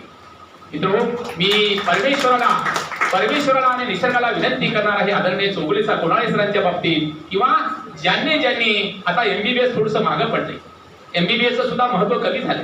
मागच्या 10 ते 12 वर्षाखाली MBBS ला खूप महत्व होतं. एखादा ग्रामीण भागातला, एखाद्या गावातला, एखाद्या तालुक्याचा विद्यार्थी MBBS ला लागला म्हणल्याच्या नंतर खूप आनंद व्हायचा. त्याच्या आई वडिलाला आनंद व्हायचा, विद्यार्थ्याला आनंद व्हायचा, त्याच्या गावाला आनंद व्हायचा, त्याच्या तालुक्याला आनंद व्हायचा. की काय वाटायचं की केव्हा ना केव्हा हा MBBS झालेला आमचा हा पोरगा या तालुक्याला, या गावाला, या भागाला काहीतरी विकास करेल, काहीतरी वेगळं काहीतरी आणेल, हा आनंद व्हायचा. मित्र हो, ते वातावरण थोडंसं आता स्पर्धेमध्ये मागं पडायला लागलंय आणि आता IITचं बी आलेलं आहे वातावरण. आणि मग कालांतराने आमच्या कोनाळे सरांनी तेही MBBS ला, आता MBBS सोबत आहेच आहे, पण नांदेडमध्ये IIT ला सुद्धा नांदेडची मुलं IIT मध्ये सुद्धा टॉपर येऊ शकतात, IIT ला सुद्धा लागू शकतात. मित्र बघा, आजचा 5-7 वर्षाचा आपण 10 वर्षाचा काळ केला तर IIT ला लागायचं म्हणल्यानंतर आम्ही कोट्याला जायचो. IIT ला लागायचं म्हणल्यानंतर आम्हाला हैदराबादला जावं लागायचं. मित्र, कोरोनामुळं किंवा आता कोरोनामुळे म्हणा किंवा आर्थिक परिस्थितीमुळे म्हणा आमच्या सामान्य विद्यार्थ्यांना किंवा आणखी कौटुंबिक अडचणीमुळे म्हणा कोट्याला जाता येत नाही किंवा हैदराबादला जाता येत नाही. पण आणखीन 2-3 वर्ष जर आम्ही इतिहास काढला तर कोट्याला जे मिळू शकत नाही किंवा कोट्याला जाऊन जे विद्यार्थी संपादन करू शकत नाही ते नांदेडमध्ये यश संपादन करू शकतात, असं कोनाळे सरांनी दाखवून दिलेलं आहे. आता कोनाळे सरांचा गेल्या वर्षीचा निकाल बघा, कोनाळे सरांच्या टीमनं दाखवून दिलेला आहे. मला या ठिकाणी आता सर्व प्राध्यापक लोकांनी त्यांचा परिचय सांगितला, त्यांचा फीडबॅक सांगितला, आम्ही कुठून आलोय, कसं आलोय, आमची निवड कशी झाली आणि आम्हाला नेमकं काय करायचंय. मी सर्व गुरुजन वर्गाला विनंती करणार आहे, एक नांदेड वासी म्हणून, नांदेडचा पालक म्हणून आपल्याला विनंती करणार आहे की आमचे सुद्धा आता विद्यार्थी, आम्ही पालक म्हणा, आमचे विद्यार्थी सुद्धा मागच्या 7-8 वर्षापासून अत्यंत मेहनत करून आपल्याकडे आलेले आहेत. आमची मेहनत, आमच्या विद्यार्थ्यांची मेहनत बऱ्यापैकी आहे. तुम्हाला फार त्याच्यावर हे म्हणजे फार बेसिकली छोट्या मोठ्या आता गोष्टी घ्यायची गरज नाही. हाही अस्थिकरणाच्या माध्यमातून अत्यंत चांगल्या प्रकारे तयार झालेला हा माल. मी आता बघा दोन आमची 1 महिन्याखाली आदरणीय कुणाल सरांची, आमची पाटील मॅडमच्या 4-5 पालकांनी आम्ही सरांना भेटलो.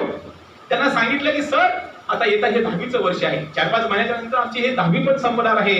येणारी एक IIT ची अशी एक बॅच करा 40 ते 50 मुलांची या शहरामध्ये किंवा या शहरामध्ये जेवढे काही ज्यांना खरंच IIT व्हायचंय, ज्या विद्यार्थ्यांना किंवा ज्या पालकांना खरंच आपल्या विद्यार्थ्यांना IIT करायचंय, अशा निवडक मुलांची सुपर स्पेशालिस्ट म्हणून एक बॅच तयार करा आणि तुमच्या ह्या सुपर असलेल्या प्राध्यापकांच्या माध्यमातून त्या बॅचला कमीत कमी 2.5 वर्ष. आता सरांनी बोलता बोलता सांगितलं की एखाद्या विद्यार्थ्याला IIT लागायची म्हणल्याच्या नंतर IIT नॉट ए जोक, कमीत कमी त्याला 2.5 ते 3 वर्ष मेहनत करावं लागते आणि मग कुठेतरी ते यश मिळते.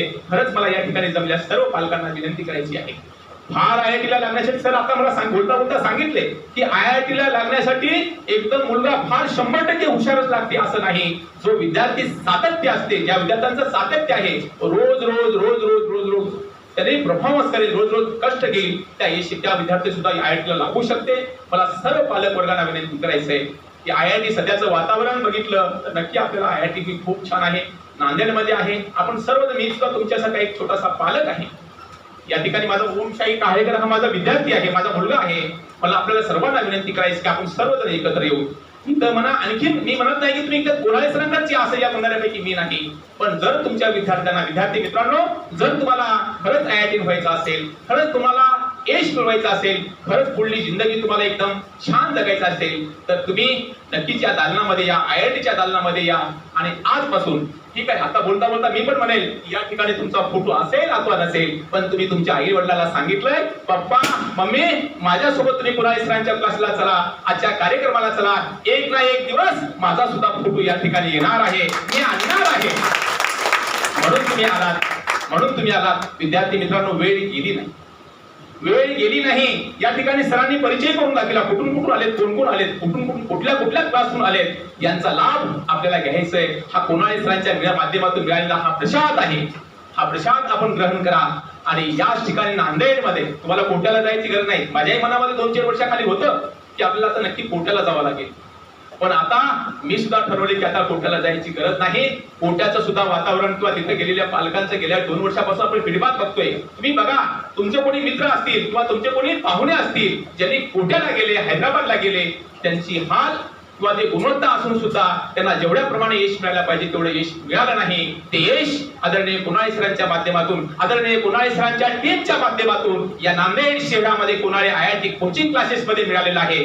मला आपल्याला म्हणायचं नाही, मी म्हणेल की नक्कीच आपण सर्वजण या ठिकाणी IIT च्या बाबतीत जर तुमचा विचार असेल किंवा जर तुमचा MBBS च्या बाबतीत विचार असेल, या ठिकाणी बायो चालते, या ठिकाणी IIT चालते. पण मला एक म्हणायचं आहे की आपण चांगल्या प्रकारे 50 मुलांची सुपर, आमचे माने सर सांगितले, अगं 2 महिन्याखाली आदरणीय माने सरांचं आणि आमचं बोलणं झालं. सर त्यांनी तर एक सांगितलं की बाबा माझ्या माहितीप्रमाणे कोणता पिक्चर आलाय बघा IIT वर,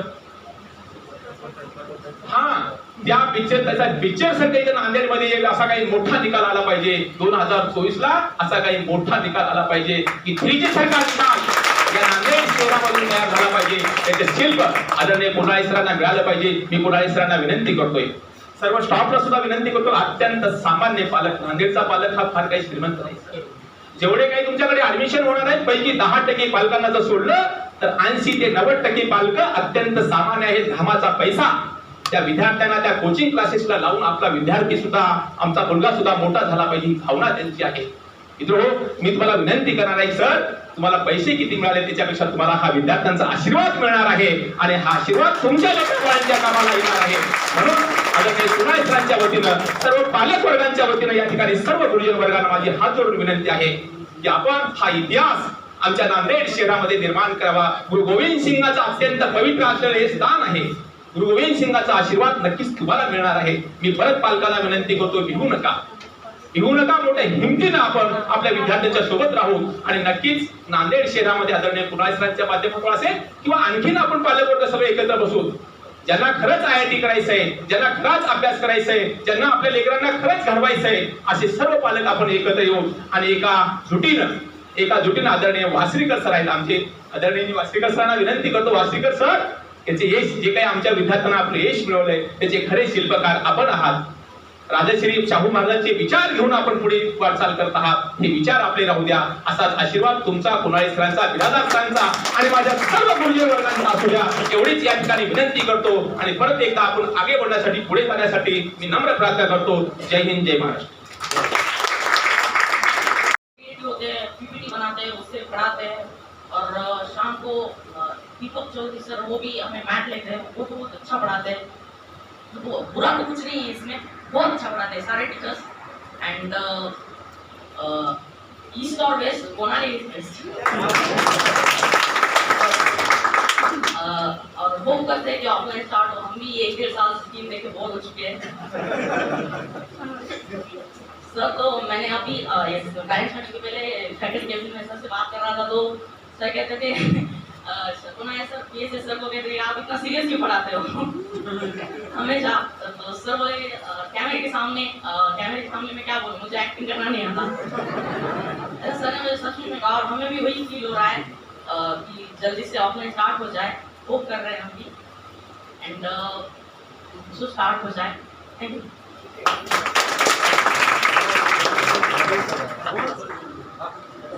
प्राइज डिस्ट्रीब्युशन तर त्याला आपण सुरुवात करूया. तर मी 10th रँक पासून स्टार्ट करते. बक्षीस वितरण आणि पालक मेळाव्याला उपस्थित असणारे उन्हाळे क्लासेसचे संस्थापक, आमचे बंधुतुल्य मित्र सन्माननीय व्यंकटजी उन्हाळे सर, या संस्थेचे प्राचार्य सन्माननीय बिराजदार सर, विचारमंचावर उपस्थित असणारे सन्माननीय वासरीकर सर, अगदी पहिल्या क्षणापासून या कार्यक्रमाचं ओघवतं सूत्रसंचालन करणारे सन्माननीय काळे मॅडम, उपस्थित असणारे सर्व टीचिंग नॉन टीचिंग स्टाफ, खूप मोठं स्वप्न घेऊन फाउंडेशनच्या या क्लासमध्ये प्रवेश घेणारे सर्व विद्यार्थी मित्रमैत्रिणी आणि पालक मेळाव्याला उपस्थित असणारे सर्व पालक. सर्वप्रथम ज्या 10 विद्यार्थ्यांना या ठिकाणी बक्षीस मिळालं त्या 10 विद्यार्थ्यांचं मी मनापासून अभिनंदन करतो. एकदा त्या 10ही विद्यार्थ्यांसाठी आपण जोरदार टाळ्यांचा गजर करू. अगदी सुरुवातीलाच बिराजदार सरांनी प्रास्ताविक केला आणि बिराजदार सरांनी सांगितलं की 10 विद्यार्थी बक्षीस पात्र आहेत, त्यामध्ये 5 मुली आहेत. संविधानानं 50% अधिकार मुलींना रिझर्व ठेवले. देशाची नव्हे तर जगाची सुद्धा 50% महिलांची लोकसंख्या आहे. मी मागच्या 30 वर्षापासून फॅमिली आणि करिअर काउन्सिलच्या क्षेत्रामध्ये आहे. मागच्या 30 वर्षापासून जगातली, देशातली कोणती परीक्षा असेल तर मी त्याचं माझ्या पद्धतीने अनालिसिस करत असतो. काळ खूप ओघानं बदलतोय. मागच्या 10 वर्षापासून जर आपण बघत असाल तर UPSC MPSC मध्ये किंवा नीटची परीक्षापासून MBBS ला जाणारे, JEE ची परीक्षापासून IITs ला प्रवेशित होणाऱ्यांमध्ये दिलेल्या परीक्षात अपीयर झालेले परीक्षार्थी आणि उत्तीर्ण झालेले किंवा क्वालिफाय झालेले विद्यार्थी यांचं जर प्रमाण आपण काढलं तर मुलींचा टक्का निश्चितच वाढलेला आहे. ही जर परिस्थिती अशी जर यावर्षी सुद्धा म्हणजे लास्टची एक्झाम MPSC ची झाली, मागच्या 2 वर्षापासून तर कोरोनामुळे परीक्षा झाली नाही. मीनाक्षी पाटील नावाची मुलगी MPSC ला महाराष्ट्रात पहिली आणि एका शेतमजुराची मुलगी.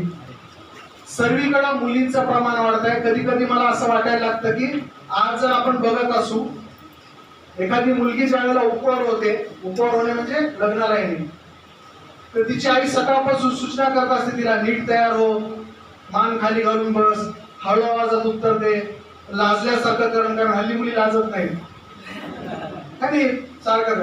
फक्त 5 वर्षांतर परिस्थिती कदाचित अशी आहे की पोराचा बाप पोराला सांगत, पोट्या नीट गाडी करून बस, तुला बघायला मुलगी येणार आहे.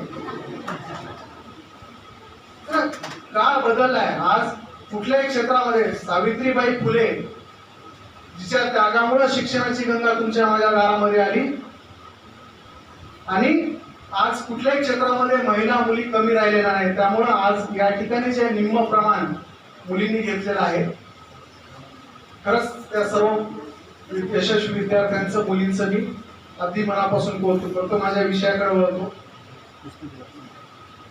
पहिले 5-10 मिनिटं मी विद्यार्थ्यांसाठी बोलेन, पालक पण असल्यामुळे त्यांच्यासाठी बोलेन. मला 30 मिनिटांचा वेळ दिलेला आहे फक्त. करिअर म्हणजे काय मला तुम्हाला सांगायला अत्यंत अभिमान वाटतो की करिअर या शब्दाची व्याख्या संपूर्ण जगाला आमच्या भारताने दिलेली आहे. करिअर या शब्दाची व्याख्या या देशामध्ये तुमच्या माझ्या महाराष्ट्रामध्ये एका इतिहासाच्या रूपाने घडलेली आहे आणि आपण त्या इतिहासाचे वारस आहोत.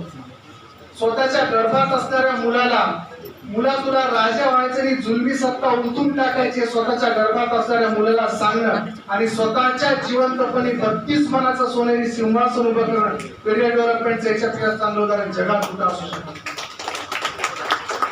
एक छोटीशी किस्सा सांगतो तुम्हाला, म्हणजे तुमच्या लक्षात येतील काही गोष्टी. अमेरिकेमध्ये जन्मलेली एक भारतीय वंशाची मुलगी 12वी पास झाल्यानंतर एका इंजिनिअरिंग कॉलेजमध्ये ऍडमिशन घ्यायला गेली. तिथं 2 लाईन लागल्या होत्या. एका लाईनला खूप गर्दी होती आणि एका लाईनला कमी गर्दी होती. ती मुलगी खूप गर्दी असलेल्या लाईनला थांबली. आजूबाजूला बघितल्यानंतर तिच्या लक्षात आलं की त्या लाईनला ती एकटीच मुलगी आहे, सगळे मुलं आहेत. लाईन पुढे सरकत होती, मुलगी पुढे सरकत होती. ज्यावेळेस तिचा नंबर आला त्यावेळेस तिने मध्ये पैसे सरपणे सांगितलं की 1 फॉर्म प्लीज. आतमधल्या माणसाने बघितलं की मुलगी फॉर्म मागते. त्यांनी खिडकी उघडली, त्याला सांगितलं की त्या लाईनला जा, या लाईनला एक मुलगी येत नाही. ही एरोनॉटिकल इंजिनिअरिंगची लाईन आहे. या लाईनला आजपर्यंत जगामध्ये कुणी मुलगी गेली नाही. त्या मुलीने सांगितलं की मला माहिती आहे एरोनॉटिकल इंजिनिअरिंगची लाईन आहे, पण मी 4थीला असताना स्वप्न बघितलं मला एरोनॉटिकल इंजिनिअर व्हायचं, मला फॉर्म द्या. त्यांनी सांगण्याचा प्रयत्न केला पण मुलगी आपल्या विचारावरती ठाम होती. मुलीने तो फॉर्म भरला. एक एंट्रन्स टेस्ट झाली, रिझल्ट लागला. ती मुलगी चांगल्या मार्काने पास झाली. ज्यावेळेस ऍडमिशनची लिस्ट प्राचार्यांच्या टेबलवरती गेली, प्राचार्यांनी पण बघितलं की संपूर्ण अमेरिकेमध्ये पहिला नंबर मुलीचा आलेला आहे. मुलगी ऍडमिशन घेणार आहे. प्राचार्यांनी तर मुलीला बोलून घेतलं स्वतःच्या कॅबिन मध्ये आणि तिला सांगितलं की तू तुझा विचार बदल. ही लाईन मुलींसाठी नाहीये. खूप कष्ट असतात, प्रचंड खडतर मेहनत असते. आणि त्या मुलींनी परत एकदा सांगितलं की सर प्लीज मला माझ्या ध्येयापासून परावृत्त करण्याचा प्रयत्न करू नका, अदरवाईज मी तुमची कंप्लेंट राष्ट्राध्यक्षाकडे करेन. नाईलाजाने प्राचार्यांनी तिला प्रवेश दिला. 5.5 वर्षाचा कोर्स तिने कंप्लीट केल्यानंतर तिला पत्रकारांनी प्रश्न विचारला की पहिली मुलगी जगातली एरोनॉटिकल इंजिनिअरिंग पास झाली, तुझं पुढचं स्वप्न काय? तिने सांगितलं की मला अंतराळवीर व्हायचंय. 2.5 वर्षाची नासाची टेस्ट तिने 2.5 वर्षाचा तो कोर्स पूर्ण केला आणि अंतराळवीर म्हणून पहिलं उड्डाण, तिचं पहिलं उड्डाण ज्यावेळेस झालं त्यावेळेस काही अंतर गेल्यानंतर, पृथ्वीपासून काही अंतर गेल्यानंतर त्या यानाच्या कॅप्टनने तिला विचारलं की तुला फक्त एक कॉल अलाउड आहे, 1 कॉल ओनली. रेडिओ ऍक्टिव्ह लहरीद्वारे फक्त एकच कॉल करता येईल, तुला कुणाला कॉल करायचं. कुठली पण मुलगी असती अशा प्रवासाला निघाली की तिथं कोण परत येण्याची गॅरंटी नसते. ती म्हटली असती मला माझ्या आईला बोलायचंय, मला माझ्या वडिलांना बोलायचंय. त्या मुलीने सांगितलं की माझ्या कॉलेजच्या प्राचार्यांना फोन लावा. प्राचार्यांच्या टेबलावरचा फोन वाजला. प्राचार्यांनी फोन उचलला. प्राचार्य म्हटले हॅलो, हु इज स्पीकिंग. आणि पलीकडनं त्या मुलीनं उत्तर दिलं की सर मला एकच कॉल अलाउड होता. मी पृथ्वीपासून 2,500 किलोमीटर लांबीवरनं बोलते, मला एकच कॉल अलाउड होता. मी माझ्या आईला बोलू शकले असते, मी माझ्या वडिलांना बोलू शकले असते, पण मी प्राचार्यांना बोलते. मला फक्त एकच गोष्ट तुम्हाला सांगायची होती. याच्यानंतर जर एखादी मुलगी एरोनॉटिकल इंजिनिअरिंगला प्रवेश घ्यायला आली तर कृपा करून तिला निगेटिव्ह करू नका सर, हे सांगण्यासाठी फोन करतो. आणि प्राचार्य विचारलं मुली तू कोण बोलतेस? तर त्यांनी सांगितलं की 7.5 वर्षापूर्वी तुम्ही तिला सांगितलं होतं ना मुली एरोनॉटिकल इंजिनियर होऊ शकत नाही, ती तुमची विद्यार्थी बोलते सर, माझं नाव आहे कल्पना चावला. 4थीला बघितलेलं स्वप्न पूर्ण होऊ शकतं. अरे जगामध्ये कधी अशी घटना घडलेली नाही. तुमच्या कॉलनीमध्ये एखादा माणूस ज्यावेळेस मोटरसायकल घेऊन येतो ना त्याला विचारा सकाळी सायकल आणायला गेला होता चुकून हिरोंडा घेऊन आला का? नाही होत अशी घटना कधी. जगामध्ये कधी अशी घटना घडलेली नाही की एखाद्या महिलेला त्याच्या नवऱ्याने दिवाळीला 500 रुपये दिले जा साडी घेऊन ये, चुकून महिला गाऊन घेऊन आली. जगामध्ये कधी अशीही घटना घडली नाही की एखादा माणूस चपराशाचा इंटरव्ह्यू द्यायला गेला चुकून न्यायाधीश होऊन आला. याचा अर्थ काय? याचा एकच अर्थ आहे की career is a plan debate. Career is a plan debate. माणसाचा मेंदू जे ठरवतो, mind of man, whatever he consumes he can achieve. फक्त एकच गोष्टीवरती ठरतं बघितलेलं स्वप्न पूर्ण होणार आहे का नाही. स्वप्न बघणाऱ्याच्या मनगटामध्ये ती धमक आहे आणि ती धमक वाढवण्यासाठी आजचा कार्यक्रम. हे बक्षीस वाटणं 4-2 रुपयाचे तुमच्या समोर फोटो काढून हा हेतू नाहीये. एक प्रेरणा काय करू शकते है ना. आपल्या नांदेड मगाशी पालक प्रतिनिधी खूप छान बोललेली. 10-15 वर्षापूर्वी MBBS जर पोरगा टाकायचा असेल तर लोक शोधायचे लातूरला कोणी पाहुणा आहे का, कोणी सासरवाडी आहे का, कारण पोरा ठेवावं लागतं. आज परिस्थिती काय आहे? मागच्या 5 वर्षापासून गोनाळे सरांसारख्या लोकांचे मेहनत करतात. मागच्या 5 वर्षापासून त्या पुण्या मुंबईला आम्हाला आमच्या अवलादींना पाठवावं लागत होतं. मागच्या 5 वर्षापासून पुण्या मुंबईच्या अवलादी नांदेड करायला लागले. आणि ही परिस्थिती ह्या सगळ्या लोकांनी मेहनतीने उभी केलेली आहे. भावांनो आणि बहिणींनो, करिअरचे खूप मोठे स्वप्न तुम्ही बघितले असाल. 5 ते 7 मिनिटं फक्त विद्यार्थ्यांच्या दृष्टीने बोलतो. एकाच बेंचवर बसणारे 2 विद्यार्थी, त्याच शिक्षकांचे विद्यार्थी, एक क्वालिफाय होतं आणि एक होत नाही, असं का होतं? कधी विचार केलाय का? टीचर्सनी भेदभाव नाही केला. माझ्या आई वडिलांनी काही पूर्णामध्ये कमी नाही केला. मग हा फरक कशासाठी आहे? त्याचं एकमेव कारण आहे की आमचं ध्येय निश्चित नसतं. रेल्वे स्टेशनवर ज्यावेळेस आपण जातो, सगळ्यात पहिले ज्यावेळेस ती बाई असते ना, विंडो आपण उघडून करतो, 100ची नोट सरकारनंतर सगळ्यात पहिला प्रश्न काय विचारते ती? हा, कुठं जायचंय? द्या की कुठलं बी तिकीट तुमच्या मनानं. चालतंय का? नाही चालत. आणि दुसरा, तुम्ही जर सांगितलं मुंबई जायचं, दुसरा प्रश्न विचारते, काय विचारते? कधी जायचं? म्हणजे उद्याचं पाहिजे, परवाचं पाहिजे. एक छोटासा प्रवास 4-5 तासाचा, त्याच्याकडे 2 गोष्टी मला माहित असायला लागतात की कहाँ जाना है और कब जाना है. माझं करिअर, माझं आयुष्य लांबचा प्रवास आहे. अजून आम्हाला हेच माहित नाही कहाँ जाना है और कब जाना है. येस और नो. प्रॉब्लेम इथं आहे. 10वी झालं तरी 11वीला आम्ही प्रवेश होतो, अजूनही आमचं निश्चित नाही की नेमकं कुठं जायचंय. आज हे बदलायला लागेल आम्हाला. सर खूप छान बोलले की काय कॉम्पिटिशन आहे आज. किती मुलं बसतात आणि किती जागा आहेत, आणि त्याच्यामध्ये मी माझा नंबर कसा लावणार. आणि हे जेव्हा ठरतं ना, जगातली कोणतीच ताकद तुम्हाला अपयश होण्यापासून. मी याचा अर्थ म्हणत नाही की तुम्ही, त्यांनी सिनेमाचे उदाहरण दिले, सिरियलचे उदाहरण दिले. एक छोटंसं उदाहरण सांगतो तुम्हाला. काल परवा कदाचित तुम्ही पण बघितलं असेल. एक इंटरव्ह्यू बघत होतो मी टीव्हीवरती. इंटरव्ह्यू होता 20 सदी के महानायक का. आणि असा मस्त आहे असाच हॉल. ऑडियन्सला सुद्धा मुभा होती की ते प्रश्न विचारत होतात. इंटरव्ह्यू विचारणारे काही प्रश्न विचारत होता, तो उत्तर देत होते. ऑडियन्स मधून पण काही प्रश्न आले. तर ज्यावेळेस सदी के महानायक के सामने कोई सवाल पूछता तो डायरेक्ट प्रश्न विचारत होता. प्रत्येक जण एक्साइटेड होऊन प्रश्न विचारायला. सर बच्चन जी, मैं ना आपकी बहुत बड़ी फैन हूँ, मैंने ना आपकी शोले 50 बार देखी है, मैं बिहार से आई हूँ. एक छोटा मुलगा, त्याने हात वर केला. छोटा मुलगा बघितलाय कोणी हा इंटरव्ह्यू? कल्पना दाखवला कलर्स. ओके. छोटा मुलगा त्याला हात वर केला, माईक घेऊन त्याच्याकडे गेला. त्या मुलांनी प्रश्न विचारला की मैं शुरू से मैं देख रहा हूँ, कोई बोलता है मैंने शोले 50 बार देखी, कोई बोलता है मैंने शोले 20 बार देखी है. मेरा आपसे सवाल है कि आपने शोले कितनी बार देखी है? आणि अमिताभ बच्चननी त्याला उत्तर दिलं की मी खरं सांगू का खोटं सांगू? तो मुलगा म्हणला नाही, खरं सांगा. अमिताभ बच्चननी त्याला उत्तर दिलं की मी शोले एकदा पण नाही पाहिला. आणि तो मुलगा जोरात ओरडला, झूठ बोल रहा है. सगळा हॉल शांत झाला, एकदम पिन ड्रॉप सायलेंस झाला. म्हणतो की तीसभर पोटतं एका अब्जाधीश माणसाला झूठ बोल रहा है. पण अमिताभ बच्चन चिडला नाही, जागेवरून उठला. संत पावलं चालत टाकत त्या मुलाच्या जवळ जाऊ लागला. त्या पोरानं बघितलं, यायला माझ्याकडे मारते काय. त्याने खाली मान घातली. अमिताभ बच्चन संत पावलं टाकत त्या मुलाजवळ गेला. त्या मुलाच्या खांद्यावरती हात ठेवले, तो गुडघ्यावरती बसला आणि त्याला सांगितलं. आणि तो पोरगा परत जोरात ओरडलं, कल तक आप मेरे आइडल थे लेकिन आप आज मेरी नजरों से गिर गए हो क्योंकि आप झूठे हो. परत एक शॉट.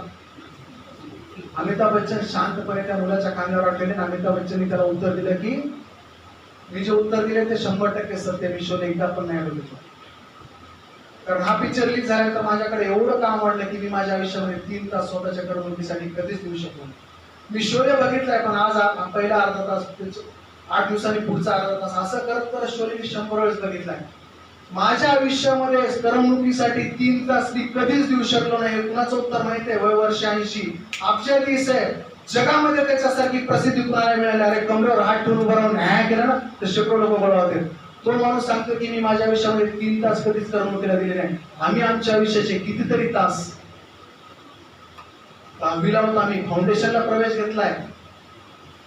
आत्मपरीक्षण करा, मी माझ्या आयुष्याचे कुठं तास वाया घालतो.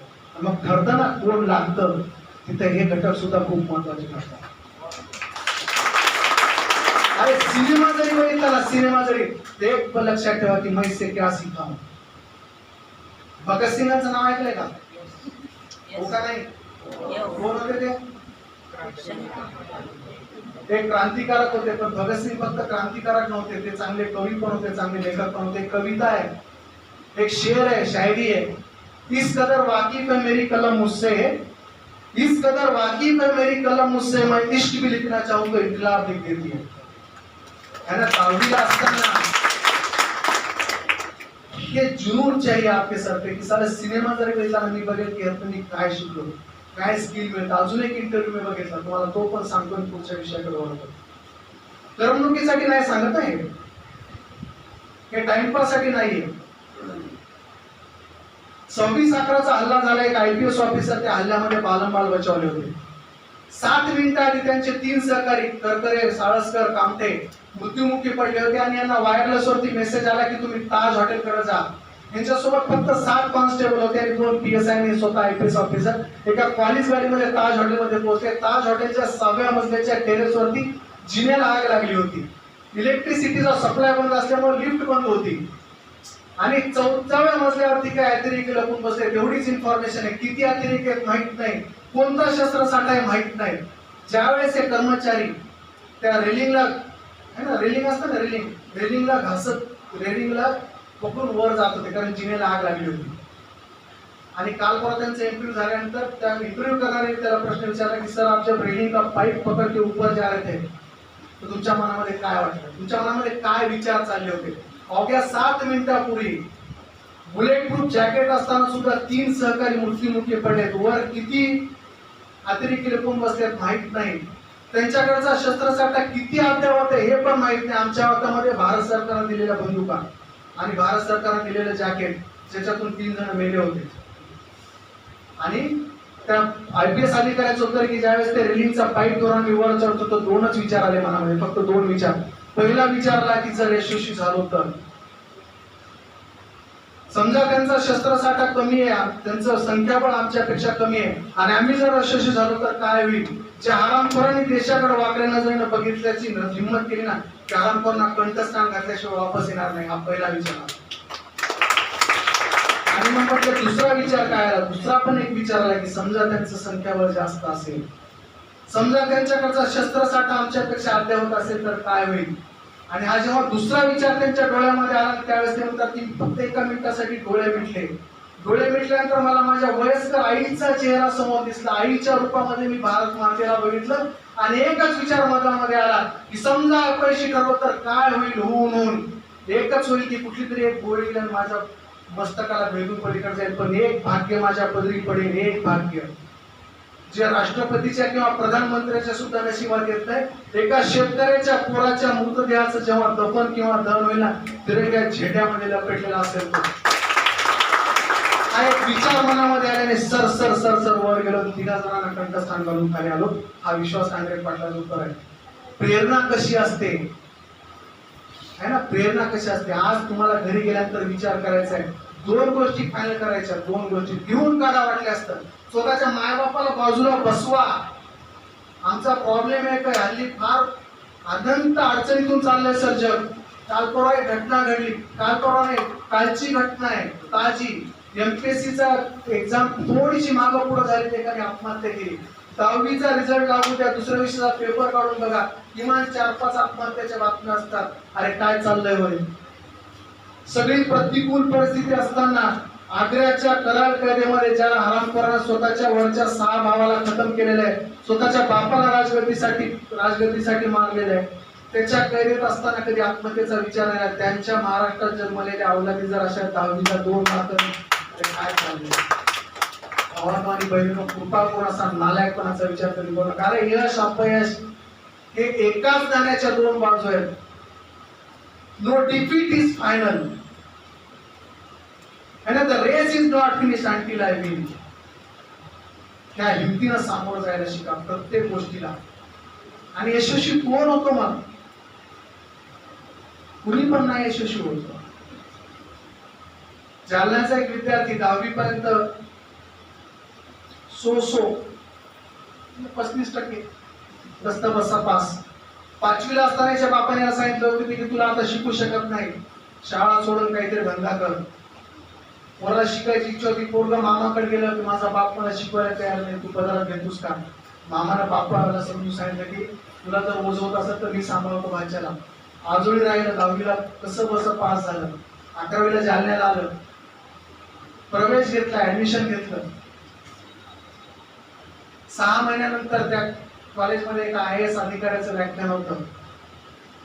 विश्वास पाटील त्यांचं नाव. झाडाझडती पानिपत सारख्या कादंबरीचे ते लेखक आहेत. आणि हे पोरग पहिल्या लाईनला बसलो होतं. विश्वास पाटलांनी भाषणाच्या ओघामध्ये त्याला विचारलं की काय नाव तुझं? त्यांनी नाव सांगितलं.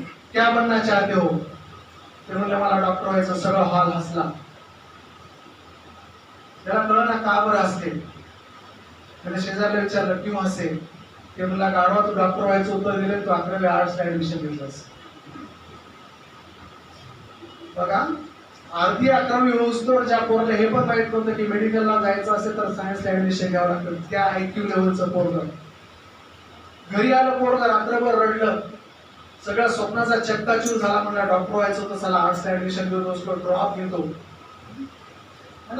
10वीला बरे मार्क आहेत, पुढच्या वर्षी परत सायन्सला ऍडमिशन घेतो. पोरग कॉलेजलाच गेलं नाही. 2 महिन्यानंतर सप्लिमेंटरीचा रिझल्ट आला. 90% पेक्षा जास्त 223 मुलं होते. पोराने विचार केला 223 मुलं जर सप्लिमेंटरीला 90% पेक्षा जास्त असतील, रेग्युलरला किती? 1 वर्ष वाया घालून केवढ्यानं कॉम्पिटिशन वाढवून घ्यायची का? पुन्हा 2 दिवस झोपलं नाही पोरग. पुन्हा विचार केला. शेवटी मला डॉक्टर कशासाठी व्हायचं होतं म्हणला. आखिर मैं डॉक्टर क्यों बनना चाहता था? तर त्याच्या अंतरात्म्याने त्याला उत्तर दिलं की ज्या बापानं, त्याचा बाप साधा रिक्षा ड्रायव्हर, रिक्षा चालून चालून बापाला कुबड आलंय, त्या बापाला रिक्षातून मुक्ती द्यायची म्हणून डॉक्टर व्हायचं होतं. फक्त डॉक्टर होऊनच मी बापाला रिक्षातून मुक्ती नाही देऊ शकत. काहीतरी पुस्तक आलं तरी पण वर्ष वाया नाही घालायचं म्हणलं. परत 11वी आर्ट्सला क्लासेस सुरू केले. 21च्या डोक्यात विचारला की साले ज्याचं व्याख्यान ऐकून आपल्याला कळलं की आपण डॉक्टर नाही बन सकते, कोई तो बडा आदमी होगा. कारण त्याच्या गाडीचा दरवाजा उघडला, कॉलेजचा प्राचार्य पळत गेला. ते पोरग उठलं प्राचार्याकडे गेलं. म्हणलं सर त्या दिवशी जे आले आपल्या कॉलेजला ते कोण होते? त्याने सांगितलं की ते कलेक्टर होते. इसका मतलब वो बहुत बड़ा आदमी था क्या? त्याने म्हटलं अरे कलेक्टर बहुत बड़ा आदमी रहता है. कलेक्टर होण्यासाठी काय करावं लागतं? म्हणलं UPSC ची परीक्षा द्यावी लागते. द्यायची म्हणलं आपल्याला UPSC ची परीक्षा. ठरलं म्हणलं आपल्याकडे असं असतं ना, सिंगम बघितला की SP वॉर्ड, सरफरोश बघितला की SP वॉर्ड, दुसरा एखादा पिक्चर बघितला की नाही डॉक्टरीच बनतो. कुठतरी पेपरला बातमी येते एका 10वीच्या पोरानं विजेवर चालणारी मोटरसायकल गाडी, इंजिनियर बनतो. कॅन्सर होतं ना आपलं पण असं काहीच कन्फर्म नसतं. तर ते म्हणलं आता कलेक्टर व्हायचं. सर मला कलेक्टर होण्यासाठी काय करावं लागतं? म्हणजे UPSC ची परीक्षा द्यावी लागते. UPSC ची परीक्षा देण्यासाठी काय करावं लागतं? ते म्हणजे काय नाही, ग्रॅज्युएट व्हावं लागतं. इसका मतलब मैं BA होके UPSC दे सकता हूँ? बिलकुल दे सकता नहीं. 12वीला असताना पोरानं ठरलं की IAS व्हायचं झालं नाही तर मागच्या मला आयुष्यात काहीच करणार आहे, बापासारखा रिक्षा चालवतो. ते पोरगा होतावरती मिशी आलेली नाही, बाप रिक्षा ड्रायव्हर, वयाच्या 21व्या वर्षी IAS झालं आणि आज कलेक्टर नागपूर.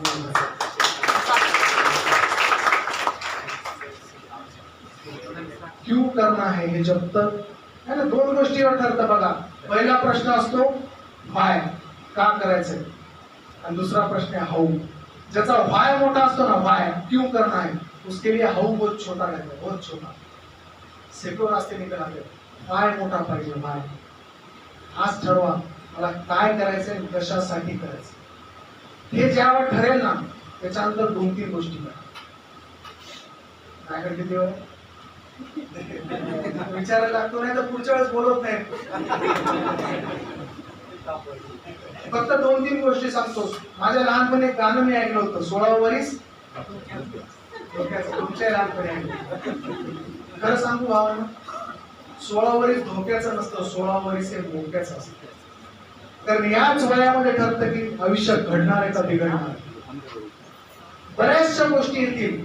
पहिल्या एक सांगतो, 3 महिने झाले सर ऑफलाईन क्लासेस सुरू होतील. पहिल्या 1 तासामध्ये टीचर्सला कळतं, पहिल्या 1 तासात, मी पण टीचर आहे मागच्या 30 वर्षापासून या फील्डमध्ये, पहिल्या 1 तासात आम्हाला कळतं अशी क्लासवर नजर मारल्या म्हणलं की कॅटेगरी करतो आम्ही. कौन सही में पढ़ने को आया, कौन टाइमपास को आया, आणि पहिल्या 5 दिवसात हे तुम्हाला पण कळतं. पहिल्या 5 दिवसामध्ये ठरवा की मला कोणाशी दोस्ती करायची, संगत कोण. काही जणांना अर्ध्या गवऱ्या मसल्या केल्यावर सुद्धा कळत नाही की सारा संगत चुकली होती आम्ही. हे जेवढ्या लवकर तुम्हाला कळलं ना तेवढ्या लवकर करिअरच्या दिशेनं पहिलं पाऊल पडलेलं असं. दुसरी एक गोष्ट करा, हे वय आहे ना, बस थँक्यू, हे वय आहे ना, हे अल्लड वय असतं. ह्या वयामध्ये जाण नसते, चांगलं काय किंवा वाईट काय याचं भान राहत नाही. असा जर प्रसंग कधी आला ना तर एक लिटमस टेस्ट सांगतो. जर कधी असं वाटलं ना की हे करू का नाही करू, to be or not to be, फक्त एकच काम करा, क्षणभरासाठी स्वतःचे डोळे बंद करा आणि स्वतःच्या मनाला एक प्रश्न विचारला की हे केल्यानंतर माझ्या मायबापाची मान अभिमानानं वर जाणार आहे का शर्मीनं खाली येणार आहे. आणि त्या प्रश्नाचं उत्तर झालं ना की यस, तू हे केल्यानंतर तुझ्या मायबापाची मान अभिमानानं वर जाणार आहे. शरीराला किती जरी यातना आल्या ती गोष्ट करण्यापासून थांबू नका. त्या प्रश्नाचं उत्तर झालं ना पोट्या नो, हे केल्यानंतर तुझ्या मायबापाची मान शर्मीनं खाली जाईल. कुणी कोटी रुपयाचा ठीक जरी आणून टाकला ना तर ती गोष्ट करू नका. एवढं जरी केलं ना फक्त, मला माहित नाही तुम्ही यशस्वी इंजिनियर व्हाल, यशस्वी डॉक्टर व्हाल, UPSC व्हाल, MPSC व्हाल, आय डोंट नो, पण एक गॅरंटी देतो, इथून पुढचे 3 वर्ष तुम्ही 10वीला आहात, उन्हाळे सरांच्या अकॅडमी सोबत 3 वर्ष तुम्ही राहणार आहात. इथून पुढचे 3 वर्ष, वर्षातून 3 वेळेला आम्ही काउन्सिलिंगचं सेशन प्लॅन करतो. त्याच्यामध्ये 3ही प्रकारचे काउन्सिलिंग असतील, फॅमिली काउन्सिलिंग, करिअर काउन्सिलिंग आणि एज्युकेशन काउन्सिलिंग. एक गॅरंटी देतो भावांवर, बहिणींवर, तुम्ही चांगले डॉक्टर, चांगले इंजिनियर, काय होईल नाही होईल मला माहित नाही, पण स्वतःच्या मायबापाची चांगली अवलाद झाल्याचं पुण्य मात्र तुमच्याकडे 200%. शेवटची गोष्ट सांगतो आणि तुमची रजा घेतो कारण वेळ खूप सारा. चालेल ना, 5 मिनिटं घेतलं तर चालेल. आवाज असं यशस्वी कोण होतं माहिती? मी जर कधी हॉटेलमध्ये गेलो, नांदेडमध्ये सगळ्यात चांगलं हॉटेल कोणतं? City pride. ओके, मी जर त्या हॉटेलमध्ये गेलो आणि मी जेव्हा दरवाजा फक्त उघडला, मी नजर जर मारेन ऑडियन्सवर, तर मी 1 मिनिटात सांगू शकतो की याच्यातलं कोणाचं पोरगं बाहेर गेलं. बरेच जण म्हणजे आता ठीक बोलत आप ढेकरा सांग. मी कशावर ओळखतो माहिती? ज्याचा मुलगा 12वीला आहे, पर्टिक्युलरली IIT, JEE नीटचे स्वप्न बघतोय, त्याचा बाप कधी हॉटेलमध्ये जातच नाही. आणि जरी गेलाच बिचारा, परगावी असल्यामुळे जायला लागतं कधी, जरी गेलाच बिचारा ना तो कधीच मेनू कार्डची लेफ्ट साइड बघून ऑर्डर येत नाही, तो राईट साइड बघून ऑर्डर येतो. राईट साइडवर काय लिहिलं असतं? आता मेनू कार्ड वाचतो बिचारांची उशी, नंतर त्याला म्हणतो बेटा गाल राहिले का, माहिती सांगा तुमच्या बापाला गाल पण आवडत असते. तुमची आई आहे ना, तुमची आई दिवाळीला जेव्हा साडी घ्यायला, साड्या किती प्रकारच्या असतात?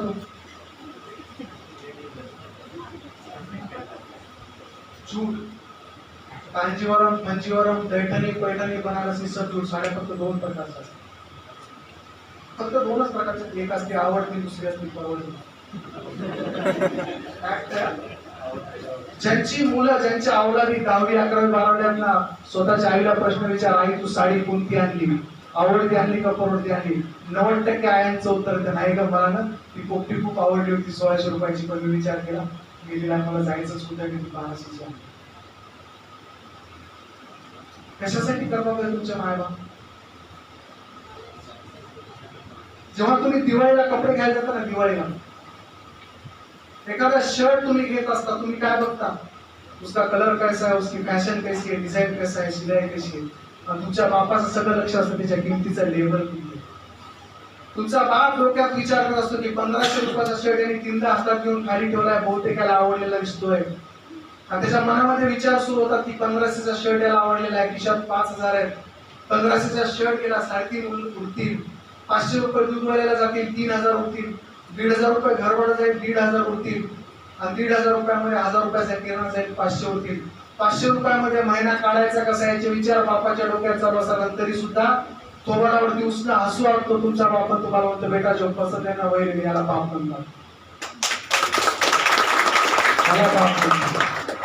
हा मायबापाचा त्याग कधी स्वतःच्या डोळ्यासमोर आणतो. करिअर मध्ये जर यशस्वी व्हायचं असेल ना, या 2-3 गोष्टी खूप महत्वाच्या आहेत. सातत्यानं तुमच्या सोबत संवाद साधणारच आहे ना. त्यामुळं या ठिकाणी मी माझा आठवतं घेतो. शेवटची एकच गोष्ट सांगतो, जग नकारात्मकतेनं भरलं. कधी नकारात्मक विचार डोक्यामध्ये आयुष्यात घेऊ नका. नेहमी सकारात्मक विचारांच्या लोकांच्या संगतीमध्ये राहा. चांगल्या मित्रांची संगत करा. नाहीच कुणी चांगला वाटणार तर त्यांच्या संगतीत राहा. जीवन के लिए आप आवर जाएंगे. आणि ह्याच्यापेक्षाही सांगतो, the best friends are books.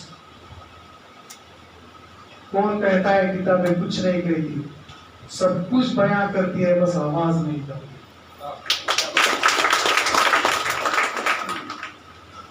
मुक्काम बाबळी, पोस्ट गोरलेगाव तालुका, हदगाव जिल्हा, नांदेड असा माझा पत्ता आहे. 26 टीव्ही चॅनलवर आजपर्यंत झळकलो. महाराष्ट्रात नाही, देशामध्ये काश्मीर ते कन्याकुमारी एक टॉपची इन्स्टिट्यूट असे नाही जिथं व्याख्यानाला गेलेलो नाही. पुस्तकांच्या पुढे बसणारा कधी ना कधी टीव्हीत जाण्याची शक्यता जवळ निर्माण होते. टीव्ही पुढे बसणारा कधीच टीव्हीत जात नसतो. कधी नकारात्मक विचार येऊ नका. जर कधी आलेच तर हक्कानं आणि अधिकारानं या टीमला एक फोन करा. आयुष्यातली सगळी प्रश्न सोडून देण्याचा येतो. आणि शेवटची एक गोष्ट पालकांसाठी सांगतो. जगभरातले मानसशास्त्रज्ञ एका गोष्टीवरती आता रिसर्च करायला लागले की जगामध्ये टीनेजरच्या आत्महत्या वाढल्या. आणि मग ज्यावेळेस हा रिसर्च झाला, मानसोपचार तज्ञांनी विचार केला, त्यावेळेस एकच त्याच्यावरती उत्तर निघालं की कुटुंबातला संवाद तुटला. भावाभावात, गावागावात, जावा संवाद पहिल्यासारखा आलेला नाही. त्यामुळे एक सांगतो, आजपासून हा संवाद सुरू करा. बसला आपण प्रवास करतो, 3 जण ऑलरेडी सीटवर बसले असतात. एखाद्याला आपल्यावर दया येते, 4 बोटाची जागा देते, तरी ढुंगण पण त्याच्यावर टेकत नाही, तरी आपण त्याला थँक्यू म्हणतो. ज्या मायबापानं 10वी पर्यंत शिकवले, आयुष्यात कधीतरी त्याला थँक्यू म्हणलो का आपण? Yes or no? आज घरी गेल्यानंतर 2 गोष्टी करा. स्वतःच्या आईचा, स्वतःच्या बापाचा हात हातामध्ये घ्या. त्याला 2 गोष्टी सांगा, बाबा thank you, what ever you have done for us thank you. आणि दुसरी एक गोष्ट सांगा, आय लव्ह यू.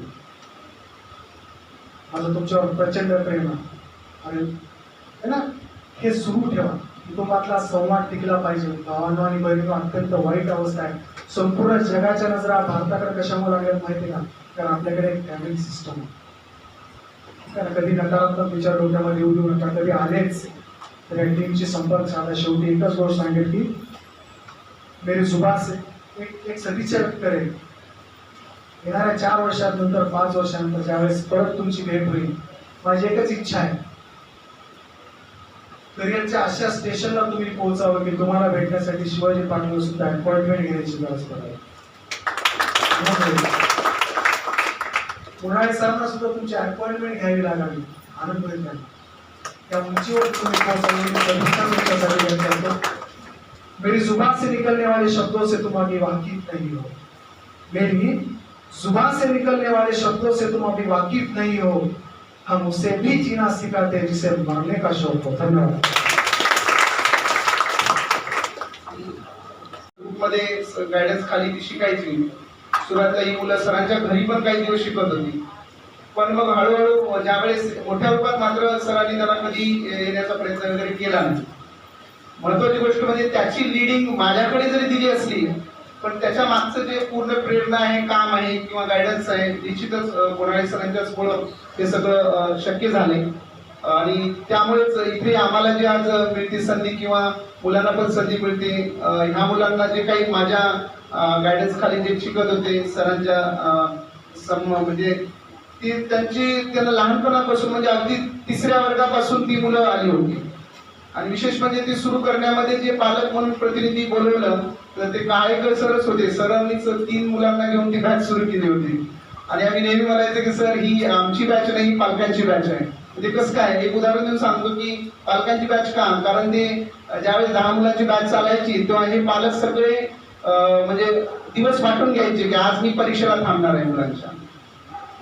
म्हणजे 5-10 मुलं जे अगोदर असायची जे लार्ज स्केल मध्ये नव्हतं. आता जे नवीन पालक आहेत त्यांना ते माहीत नव्हतं, कारण ते तसं काही पब्लिश वगैरे काही प्रकार नव्हता. तर ही पालक जे आहे ते ती एक्झाम सुद्धा थांबायची की आम्हाला आता ही परीक्षा आज आम्ही तुम्हाला भरपूर तुम्ही 7 दिवस काम करता, मग 1 दिवस आम्ही पण करू. मी नेहमी सरांना म्हणायचो मी एक चांगला टीचर आहे पण तुमच्या एवढा चांगला पालक नक्कीच नाही. म्हणजे I am not a best parent but I am the best teacher. Sir म्हणायचे असं कसं, कारण मला माहित आहे की सरांचं असं होतं की मागच्या 7 वर्षामध्ये सर आपल्या मुलाला स्वतः 2 व्हीलर घेऊन यायचे आणि सोडायचे आणि एकही मिनिट कधी लेट झाले नाही. म्हणजे इतकं त्यांचं डिवोशन होतं. मी त्यांना म्हणायचं की म्हणजे बेस्ट एक्झाम्पल म्हणजे पॅरेंटचं उदाहरण आहे ते त्यांचं.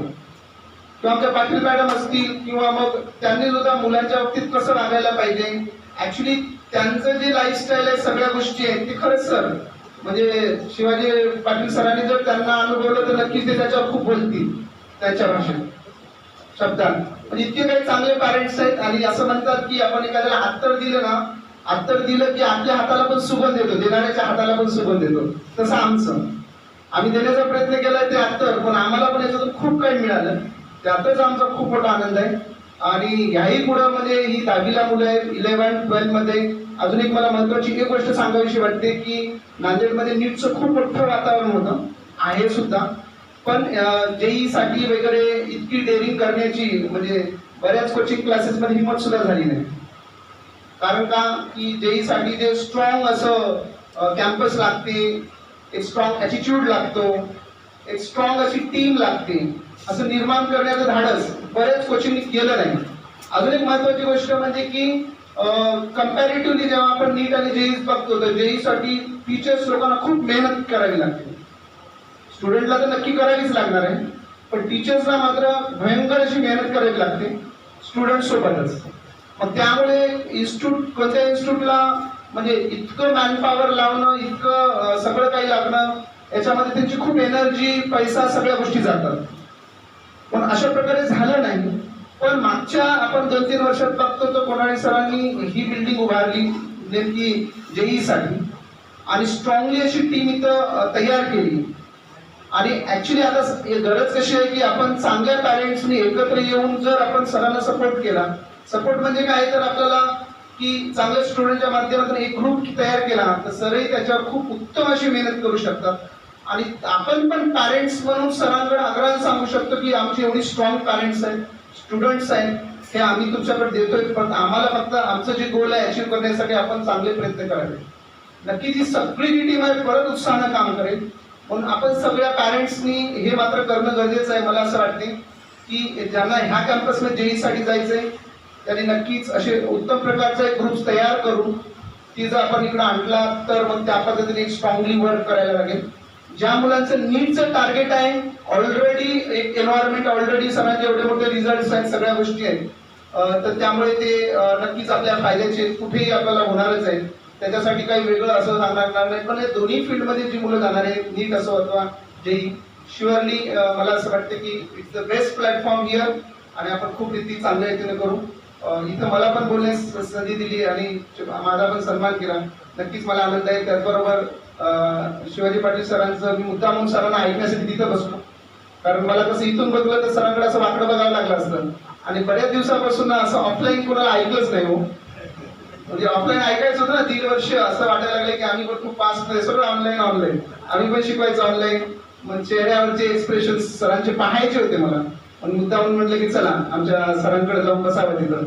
आणि कारण म्हणजे की आता बोलता बोलता आमचे आता जे फर्स्ट याला टॉपर मुलगा आहे प्रथमेश पचली, त्याचे पप्पा पण असे म्हणजे खूप आमचे खरं तर विद्यार्थी आहेत आणि त्यांचे आमचे सगळे कौटुंबिक असे नातेच आहेत. म्हणजे मी तर असं म्हणतो की यांची जी मुलं आहेत ती काय माझ्याकडे 4-5 मुलं होती, म्हणजे 5-6 मुलं होती ना, यांचे पॅरेंट ज्यांना जेवढे ओळखत नसतील ना मला तेवढे ते ओळखतात. म्हणजे मी त्यांना तेवढं ओळखतो ज्या मुलांना. इतकं म्हणजे त्यांचं एक नातं एक असा बॉन्ड तयार झालाय. सरांशी बोलता बोलता सर असं म्हणले की सर माझ्या मुलाचा फर्स्ट आला पण मला एक छोटस प्राइज अनाऊन्स करायचंय. म्हणजे काय अनाऊन्स करायचंय सर बोलता तुम्ही सर पण सरांना म्हटलं की पुढची एक जम्बो टेस्ट आहे आणि मला त्याच्यामध्ये अनाऊन्स करायचं. आपल्या 13 पैकी स्टेटच्या यादीमध्ये 3 मुलं आहेत. पण ते इथं नाही तर ते आता 12 शिल्लक आहेत आपल्या मिस्टरांसाठी तेही सांगा सर. चालेल सर एक मिनिट.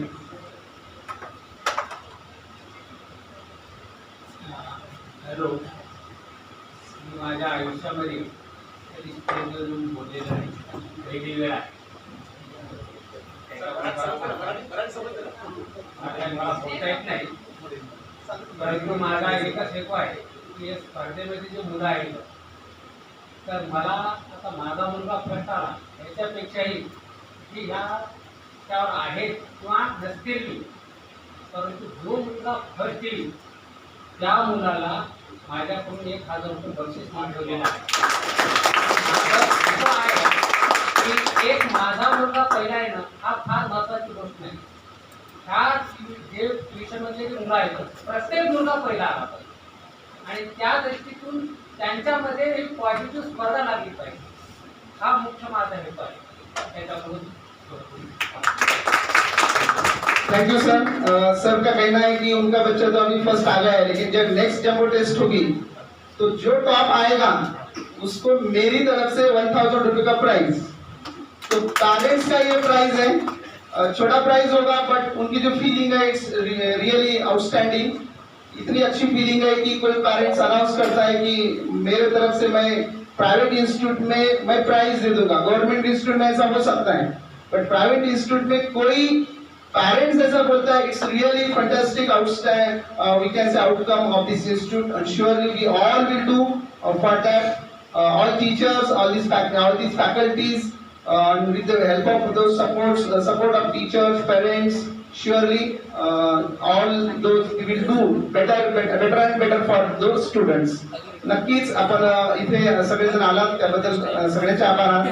त्याचबरोबर महत्त्वाची गोष्ट म्हणजे सरांनी आता जोडले केला एक मुद्दा घेतो आणि थांबतो की टॉपर्स खूप चांगले मुलं आहेत. आता आमचा कृष्णा पाटील आहे ऍक्च्युली तो खूप चांगला टॉपर मधला आहे की मी पण त्याच्याकडे म्हणायचे की सर त्याला खूप चढवू नका.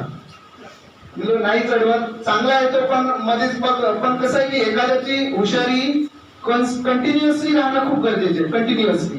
कंटिन्युअसली असेल तर त्या हुशारीला काही अर्थ नाही. आणि त्यामुळे मग जरी तुम्ही मी तर मुद्दा म्हणून एखादं बऱ्याच वेळेस असं व्हायचं. आता प्रथमेश एक छोटं उदाहरण सर आम्ही ते पाच मुलांमध्ये ग्रुप घ्यायचो ना सुरुवातीला. खरं ते सगळं सरांच्या गायडन्स खालीच व्हायचं पण सर म्हणले की आम्हाला फाउंडेशन मध्ये यायचं नाही. सुरुवातीला नाही आता त्याला वेळ आहे थोडासा. मग मी मुद्दा म्हणून एक असा रँक लावायचा की टॉपर मुलांना सगळ्यात खाली टाकायचं आणि सगळ्यात कमी मार्क्सला वर टाकायचं. सर ये हम क्या करते थे एक ऐसा एक रैंक बनाते थे. हर समय क्या होता टॉपर बच्चा ऊपर आता था तो हमने उल्टा कर दिया. सबसे कम मार्क वाला उसको ऊपर लगाना और टॉप वाला नीचे लगाना. लेकिन ये छोटे स्केल में करते थे ऐसा. तो फिर टॉप वाले बच्चे को लगता था कि सर ने चूंकि ऐसा मेरे टॉपर होतो की मुझे नीचे डाल दिया. तो त्यांचं कसं म्हणजे माइंड कसं तेवढ्या पुरता विचार करतात ना मुलं. तो फिर मैंने बोल दिया कि बेटा कि हम टॉप है लेकिन हमें फीलिंग ये प्राउड होना चाहिए बट मैं ही सबसे बड़ा ऐसा फीलिंग नहीं होनी चाहिए. आपको ग्राउंड पे रहना है. आपको ग्राउंड पे आज आप टॉप हो लेकिन ये कंटिन्यूअस रखना बहुत जरूरी होता है कि आप टॉप हो तो आपकी रिस्पॉन्सिबिलिटी बढ़ती है. की एकदा लोक असं एक म्हणलं की एकदा लोकांनी चांगलं म्हणलं ना की ती मग रिस्पॉन्सिबिलिटी वाढते.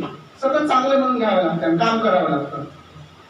म्हणजे मुलांचं तसंच आहे की एक बार आपको प्रथमेश हो ये टॉपर वाले सब बच्चे एक टाइम कि ओमसाई निखिल श्रेया ये सब पल्लव वगैरह जो सब बच्चे हैं ना ये टॉप हो गए तो आपकी अभी रिस्पॉन्सिबिलिटी बढ़ गई कि आपको अभी हर समय टॉप करिए आना पड़ेगा. अगर आप लोअर हो गए तो क्या होगा फिर कि आपको जो आज ये सम्मान मिला कुणाल सर के हाथ से फिर ये सबको बुरा लगेगा कि अरे वो क्या झूठा था क्या ऐसा लगेगा. इसलिए रिस्पॉन्सिबिलिटी बढ़ेगी. पण एक वेळेस चांगलं म्हणलं की नेहमी चांगलं म्हणून घ्यावंच लागते आणि तसं काम करावं लागतं. Okay thank you. मी थांबतो इथं. धन्यवाद. यानंतर मी आदरणीय कुणाल सर विनंती करतो की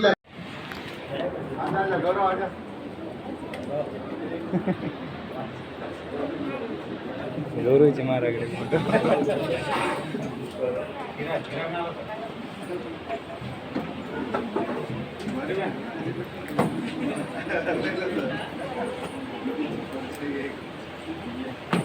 गौरी मुरकुटे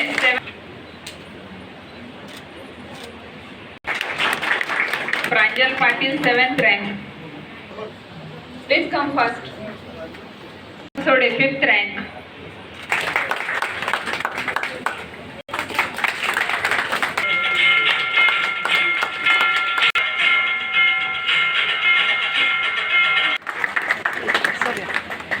अगोदरचे म्हणजे मला वाटतं 9th क्लास आहे त्यांनाही फाउंडेशन कोर्समध्ये शिकवण्याची संधी मिळाली. सांगायचं होण्यासाठी सर्वात महत्त्वाचं असतं. ठीक आहे, थँक्यू. कार्यक्रम जो आहे ॲक्च्युली आपली सर्वांची ओळख करून घेणे आणि कुठेतरी एकमेकांचं कम्युनिकेशन वाढवणे हाच मेन उद्देश होता. आणि त्यामध्ये थोडंसं माझे आणि राजेश शिवाजी पाटील सरांची मागे एक मुलाखत झाली होती की जसं तुम्ही एक कार्यक्रम घेतला नसा तर एक छानसा आहे सर म्हणले ना की मी टीचर आहे खूप काही बोलते असं, तर माझी अवस्था तशीच आहे सर. तर मला लोक म्हणतात की 25 वर्षापासून शिकवतात काय भाषा संपते, पण मला बिलकुल बोलता येत नाही कारण सगळ्यात मोठा दोष आहे. आणि मला कधी कधी आनंद वाटतो की भाषा टोकला असतं तर थोडस बरेच पिरियड बुडवलं असते आणि लोक मला कार्यक्रमाला घेऊन यायचं, त्यामुळे हे येत नसेल तर भारीच आहे. त्यामुळे मी आणखी खुश आहे. तर आजचा हा सर्वात महत्वाचा कार्यक्रम आहे. मला रोड व्यक्त करायचं होतं दोघांचं, विशेष म्हणजे आमची जी टीम आहे ही टीम इतकी चांगली आहे की माझं स्वप्न होतं की मला सर म्हणायचं वासरेकर सर ते फाउंडेशन चालू करा, स्टार्ट करा. आहे ना, मी आहे तुझ्यासोबत. सरांनी खूप कॉपरेट केले, चांगली टीम टिकवून ठेवली मुलांचे. त्याच्यापेक्षा सर्वात मोठा अवघड काय असतंय, कोणतेही काम चालू करणं सोपं असतंय, पैसा असतं म्हणजे काम सक्सेसफुली शक्य नाही. पण मला असं वाटायचं की माझे स्वप्न आहे की माझं मी सुरुवात जे केलेली आहे ते मी खालच्या लहान मुलांना शिकवूनच शिकलो आणि त्याच्यानंतर मग मी एवढा मोठा झालो. ऍक्च्युली खूप मोठाने मला मुलांनी मोठं केलंय आणि त्यात विशेष म्हणजे हे लहान्यांनी मोठं केलंय. कारण मी जेव्हा बीएससी लावलो तेव्हा बीएससी पुस्तकापासून अर्न अँड लर्न या टाईप मध्ये कोचिंगची सुरुवात झाली होती. त्यामुळे मला सतत वाटायचं की ही जी 11वी-12वी आल्यानंतर मुलांना हा जो त्रास होणार आहे, हे जे बेसिक लिंक आहेत ते स्टेटचा सिलेबस इव्हन एनसीएमचे असलं तरी हे हायरला जे मेन असेल किंवा नीटमध्ये बिलकुल आहे ना लिंक मध्ये नाहीये. तर मग काय करणार, करायचं तर मग लिंक मध्ये आणायचं असेल तर foundation science bridge course type content जोडला पाहिजे. आणि तो कंटेंट जोडायचा तर सामान्य लोकांच्या टीमला होत नसतंय. तर ही टीम तुम्ही माझं फार मोठं भाग्य समजतो की आमची टीम एवढी चांगली मला लाभली. त्यामुळे लॉकडाऊन मध्ये या अशा वातावरणातही कोणीही आमच्या टीम पैकी घरी न जाता पूर्ण हा सिलेबस डेव्हलप केलाय की हा सिलेबस असं डेव्हलप केले की जेणेकरून पुढे आपल्याला शिकवण्यासाठी त्या मुलांना 3 वर्षामध्ये आपण एक वेगळं काहीतरी हिस्टॉरिकल रिझल्ट आणून या टाईपचं सिलेबस आहे ना डेव्हलप केल्यामुळं मला कुठेतरी वाटत होतं की रोड व्यक्त झाला पाहिजे. या उद्देशाने आजचा हा ऍक्च्युअली पॅरेंट आहे ना स्टुडंट कम्युनिकेशन कार्यक्रम ठेवलाय. मेन माझा उद्देश आहे की माझं स्वप्न पूर्ण करण्यासाठी माझ्या टीचरने केलेली मदत आणि त्याचसोबत वासरेकरांना खुद्दीपासून पाहतो मी ते विद्यार्थ्यांसाठी किती एक जीव करून आहे ना आपलं रोजचं जीवनातला टाइम देऊन की कसं डेव्हलप करतात आहे ना. कारण कसं आहे की सोपणे प्रायमरी टीचर असोने ही चांगल्यापैकी मुलांना स्वतःच्या पुढे घडवू शकत नाही. त्या आज जवळपास 25 विद्यार्थ्यांना टॉपमध्ये त्यांनी मेंटेन केले आणि ती बॅच तसेच आपल्याकडे या फाउंडेशनवर सुरू केलंय. हे कुठेतरी ऋण व्यक्त केलं पाहिजे आणि घरी सांगण्यानं हे काही होत नाही हे सतत मला वाटायचं. म्हणून आज वासेकर सरांना कालपर्यंत मी काहीच कल्पना दिलेली नव्हती. सरांना आज सकाळी विचारलं सर तुम्हाला यायचं इकडं, ते एक माझा मोठा उद्देश होता. आणि दुसरा विषय मी जास्त वेळ घेणार नाही कारण कसं वेळ फार गेलेला आहे. कारण कसं हे माझ्या वेळेवर बोलले की असं मला वाटतं की मी फारच आहे ना सामान्य असून सरांनी किंवा आचरेकर असं का प्रत्येक काळेकरांसाठी किती बोलले हे मला तेवढंच ते रामायणामधला जो प्रकार आहे तो मला समोर येतो. मी त्यातला नाहीये पण एक सहज वाटलं मला की जेव्हा सेतू तयार करत होते प्रत्येक वाहनावर उचलायचं दगड आहे ना रामाचं नाव टाकून दगड सोडून द्यायचं ते तरंगायचं. रामाला खूप वाटलं की मी तर राम आहे नाही उचलतो दगड टाकतो मध्ये बघा कसं तरंगत नाही पण ऍक्च्युअली त्याचा दगड तरंगलाच नाही. की वास्तवामध्ये काय की मी त्या इतका काही ग्रेट नाही की जे तुम्हाला तरंगण्यासाठी लावणारे सर्व तुम्ही आहात सर्वात महत्वाचं आहे. आणि ह्या गोष्टी वास्तवात असं आहे की प्रत्यक्षात आणायचं असेल तर सर्वांनी मेहनत केली पाहिजे, सर्वांनी टिकलं पाहिजे. आणि सर्वात मोठा विश्वासाचा पार्ट आहे की सर करतात हे युनिव्हर्सल आहे त्यामुळे तुम्ही विश्वास ठेवा की आपण हा जो डिझाईन केलेला पोर्शन आहे तो अतिशय टॉप लेवलचा आहे. या 3 वर्षामध्ये आपल्याला जसं टॉप 10 मध्ये रिझल्ट आणणं IIT ला फार अवघड असतंय तरी कसं आणता येईल त्या डिझाईन मध्ये हा डेव्हलप केलेला पोर्शन आहे. थोडस काय झालं की या मुलांना कॅमेऱ्यासमोर बसून बसून थकायला लागले कंटाळा लागले प्लीज मुलांसाठी मी बोलतोय की कंटाळा हे नावाची चीज ठेवू नका. जोपर्यंत टार्गेट कम्प्लीट करत नाही ना तोपर्यंत तुम्हाला थांबता येत नाही. कारण कसं आहे की हा जो सिलेबस आहे इतक्या चांगल्या पद्धतीने डेव्हलप केले की पुढे जे येणार लोड आहे इथं कसं कमी करता येईल हा प्रयत्न केलेला आहे. त्यामुळे तुम्हाला एक वाक्य सोडता येणार नाही तुम्हाला सोबत घेऊन जायचं आहे. नाहीतर ऐन टायमाला आज तुम्ही थोडं रिलॅक्स राहिलात आणि नंतर मी करतो माझ्यातून ताकद आहे म्हणला तर बाकीचे कोणी झोपून राहणार नाही हे तुम्हाला ध्यान ठेवावं लागणार आहे. म्हणून आता शाळा सुरू होतील मला असं वाटतं की असं वातावरण जायचं की शाळा करायचं की क्लास करायचं आहे ना. आणि माझा एक नेहमीचा एक जो अभ्यासाचा शेड्यूल असतो मॅक्झिमम परीक्षा घेऊन मुलांना कसं आहे डेव्हलप करायचा हा मेन उद्देश असतो. आणि इतक्या परीक्षा घ्यायचं ज्याच्यामुळे काय होतं की रिव्हिजन मध्ये परिपक्व झाला पाहिजे. म्हणून शाळा सुरू झाल्यानंतर बरेच पॅरेंट्स म्हणते नंबर ऑफ एक्झाम कशा द्यायचा आहे ना एवढे शेड्यूल मधले व्हिडिओ कसं पाहायचंय शक्यतो प्लीज तेवढं थोडंसं ऍडजस्ट करा मुलांनी की शाळेमध्ये किती करायचं सिलेबस आणि कोचिंगचा कसा करायचा. कारण शाळेचा कसं आहे की तुम्हाला जसं पेशसाठी म्हणलं सब्जेक्टिव्ह लिहून तेवढेच फार महत्वाचं आहे. सब्जेक्टिव्हला महत्व द्या पण जेव्हा आपलं बेसिक लिंक कम्प्लीट होईल तेव्हा तिथे तुम्हाला स्टँड व्हावं लागणार आहे. कारण कसं आहे की आता आपण ज्या सब्जेक्टसाठी आपण पुढे डेव्हलप होणार आहोत तो आपल्याकडे आला पाहिजे. म्हणून आपला क्लासचा पोर्शन मात्र बिलकुल कोणी बुडू नका, टेस्टला अपसेट जाऊ नका. आणि जे काही शेड्यूल आम्ही तयार केलं आहे त्यावरती विश्वास ठेवून तो कम्प्लीट करण्यासाठी सपोर्ट करा एवढीच मी विनंती करतो तुम्हाला. कारण याच्यानंतर मी काय करणार आहे बरेच आता जसं हिस्ट्री जिओग्राफी बरेच क्रिएट चालू आहेत म्हणजे सोशल सायन्स आहे 1 महिन्यात कम्प्लीट कमी होणार. त्यानंतर मी इव्हन काय करणार की 9वी आणि 10वी मध्ये यावर्षी जे फाउंडेशन ते तुम्हाला काही क्रेडिट्स देणार प्रत्येक सब्जेक्टचे. त्याच्यामुळे असं वाटतंय की तुम्हाला करत असताना जास्तीत जास्त आम्हाला द्यायला लागलेत सोबत करून घ्यायला लागलेत आहे काय असं बिलकुल थकू नका. मला जेवढं लागणार आहे तुम्हाला तेवढं मी करून घेणार आहे. कुठल्याही प्रकारचं बर्डन तुमच्यावर मी देणार नाही. माझं 3 वर्ष तुम्ही तुमच्यासाठी तर देणारच आहात पण मला कसं वाटतंय माझ्या या टीमसाठी आणि इन्स्टिट्यूटसाठी थोडंसं जर लक्ष दिलं की जे माझं स्वप्न आहे हे तुमच्या बॅचमध्ये मी साकारू शकतो एवढं म्हणून आजच्या कार्यक्रमात वेळात वेळ काढून उपस्थित असलेले आपले engineer Shri Shivaji Patil sir, Wasrikar sir, Birajdar sir, आपले प्राचार्य कोनाळे सर, आपले पालक प्रतिनिधी कालेकर सर आणि सर्व आपले विद्यार्थी मित्र आणि त्याचबरोबर पालकांचे मी आभार व्यक्त करते. टीचिंग फॅकल्टी त्यांनी आज भरपूर वेळ काढला आपल्यासाठी विद्यार्थ्यांसाठी त्यांचेही मी आभार व्यक्त करते. त्याचबरोबर माझे सहकारी जे आता नॉन टीचिंग स्टाफ आहेत त्यांचेही मी आभार व्यक्त करते आणि आजचा कार्यक्रम संपला हे घोषित करते. थँक्यू. ताज्या घडामोडी पाहण्यासाठी राजमुद्रा न्यूज लाईव्हला सबस्क्राईब करा, बेल आयकॉन प्रेस करा.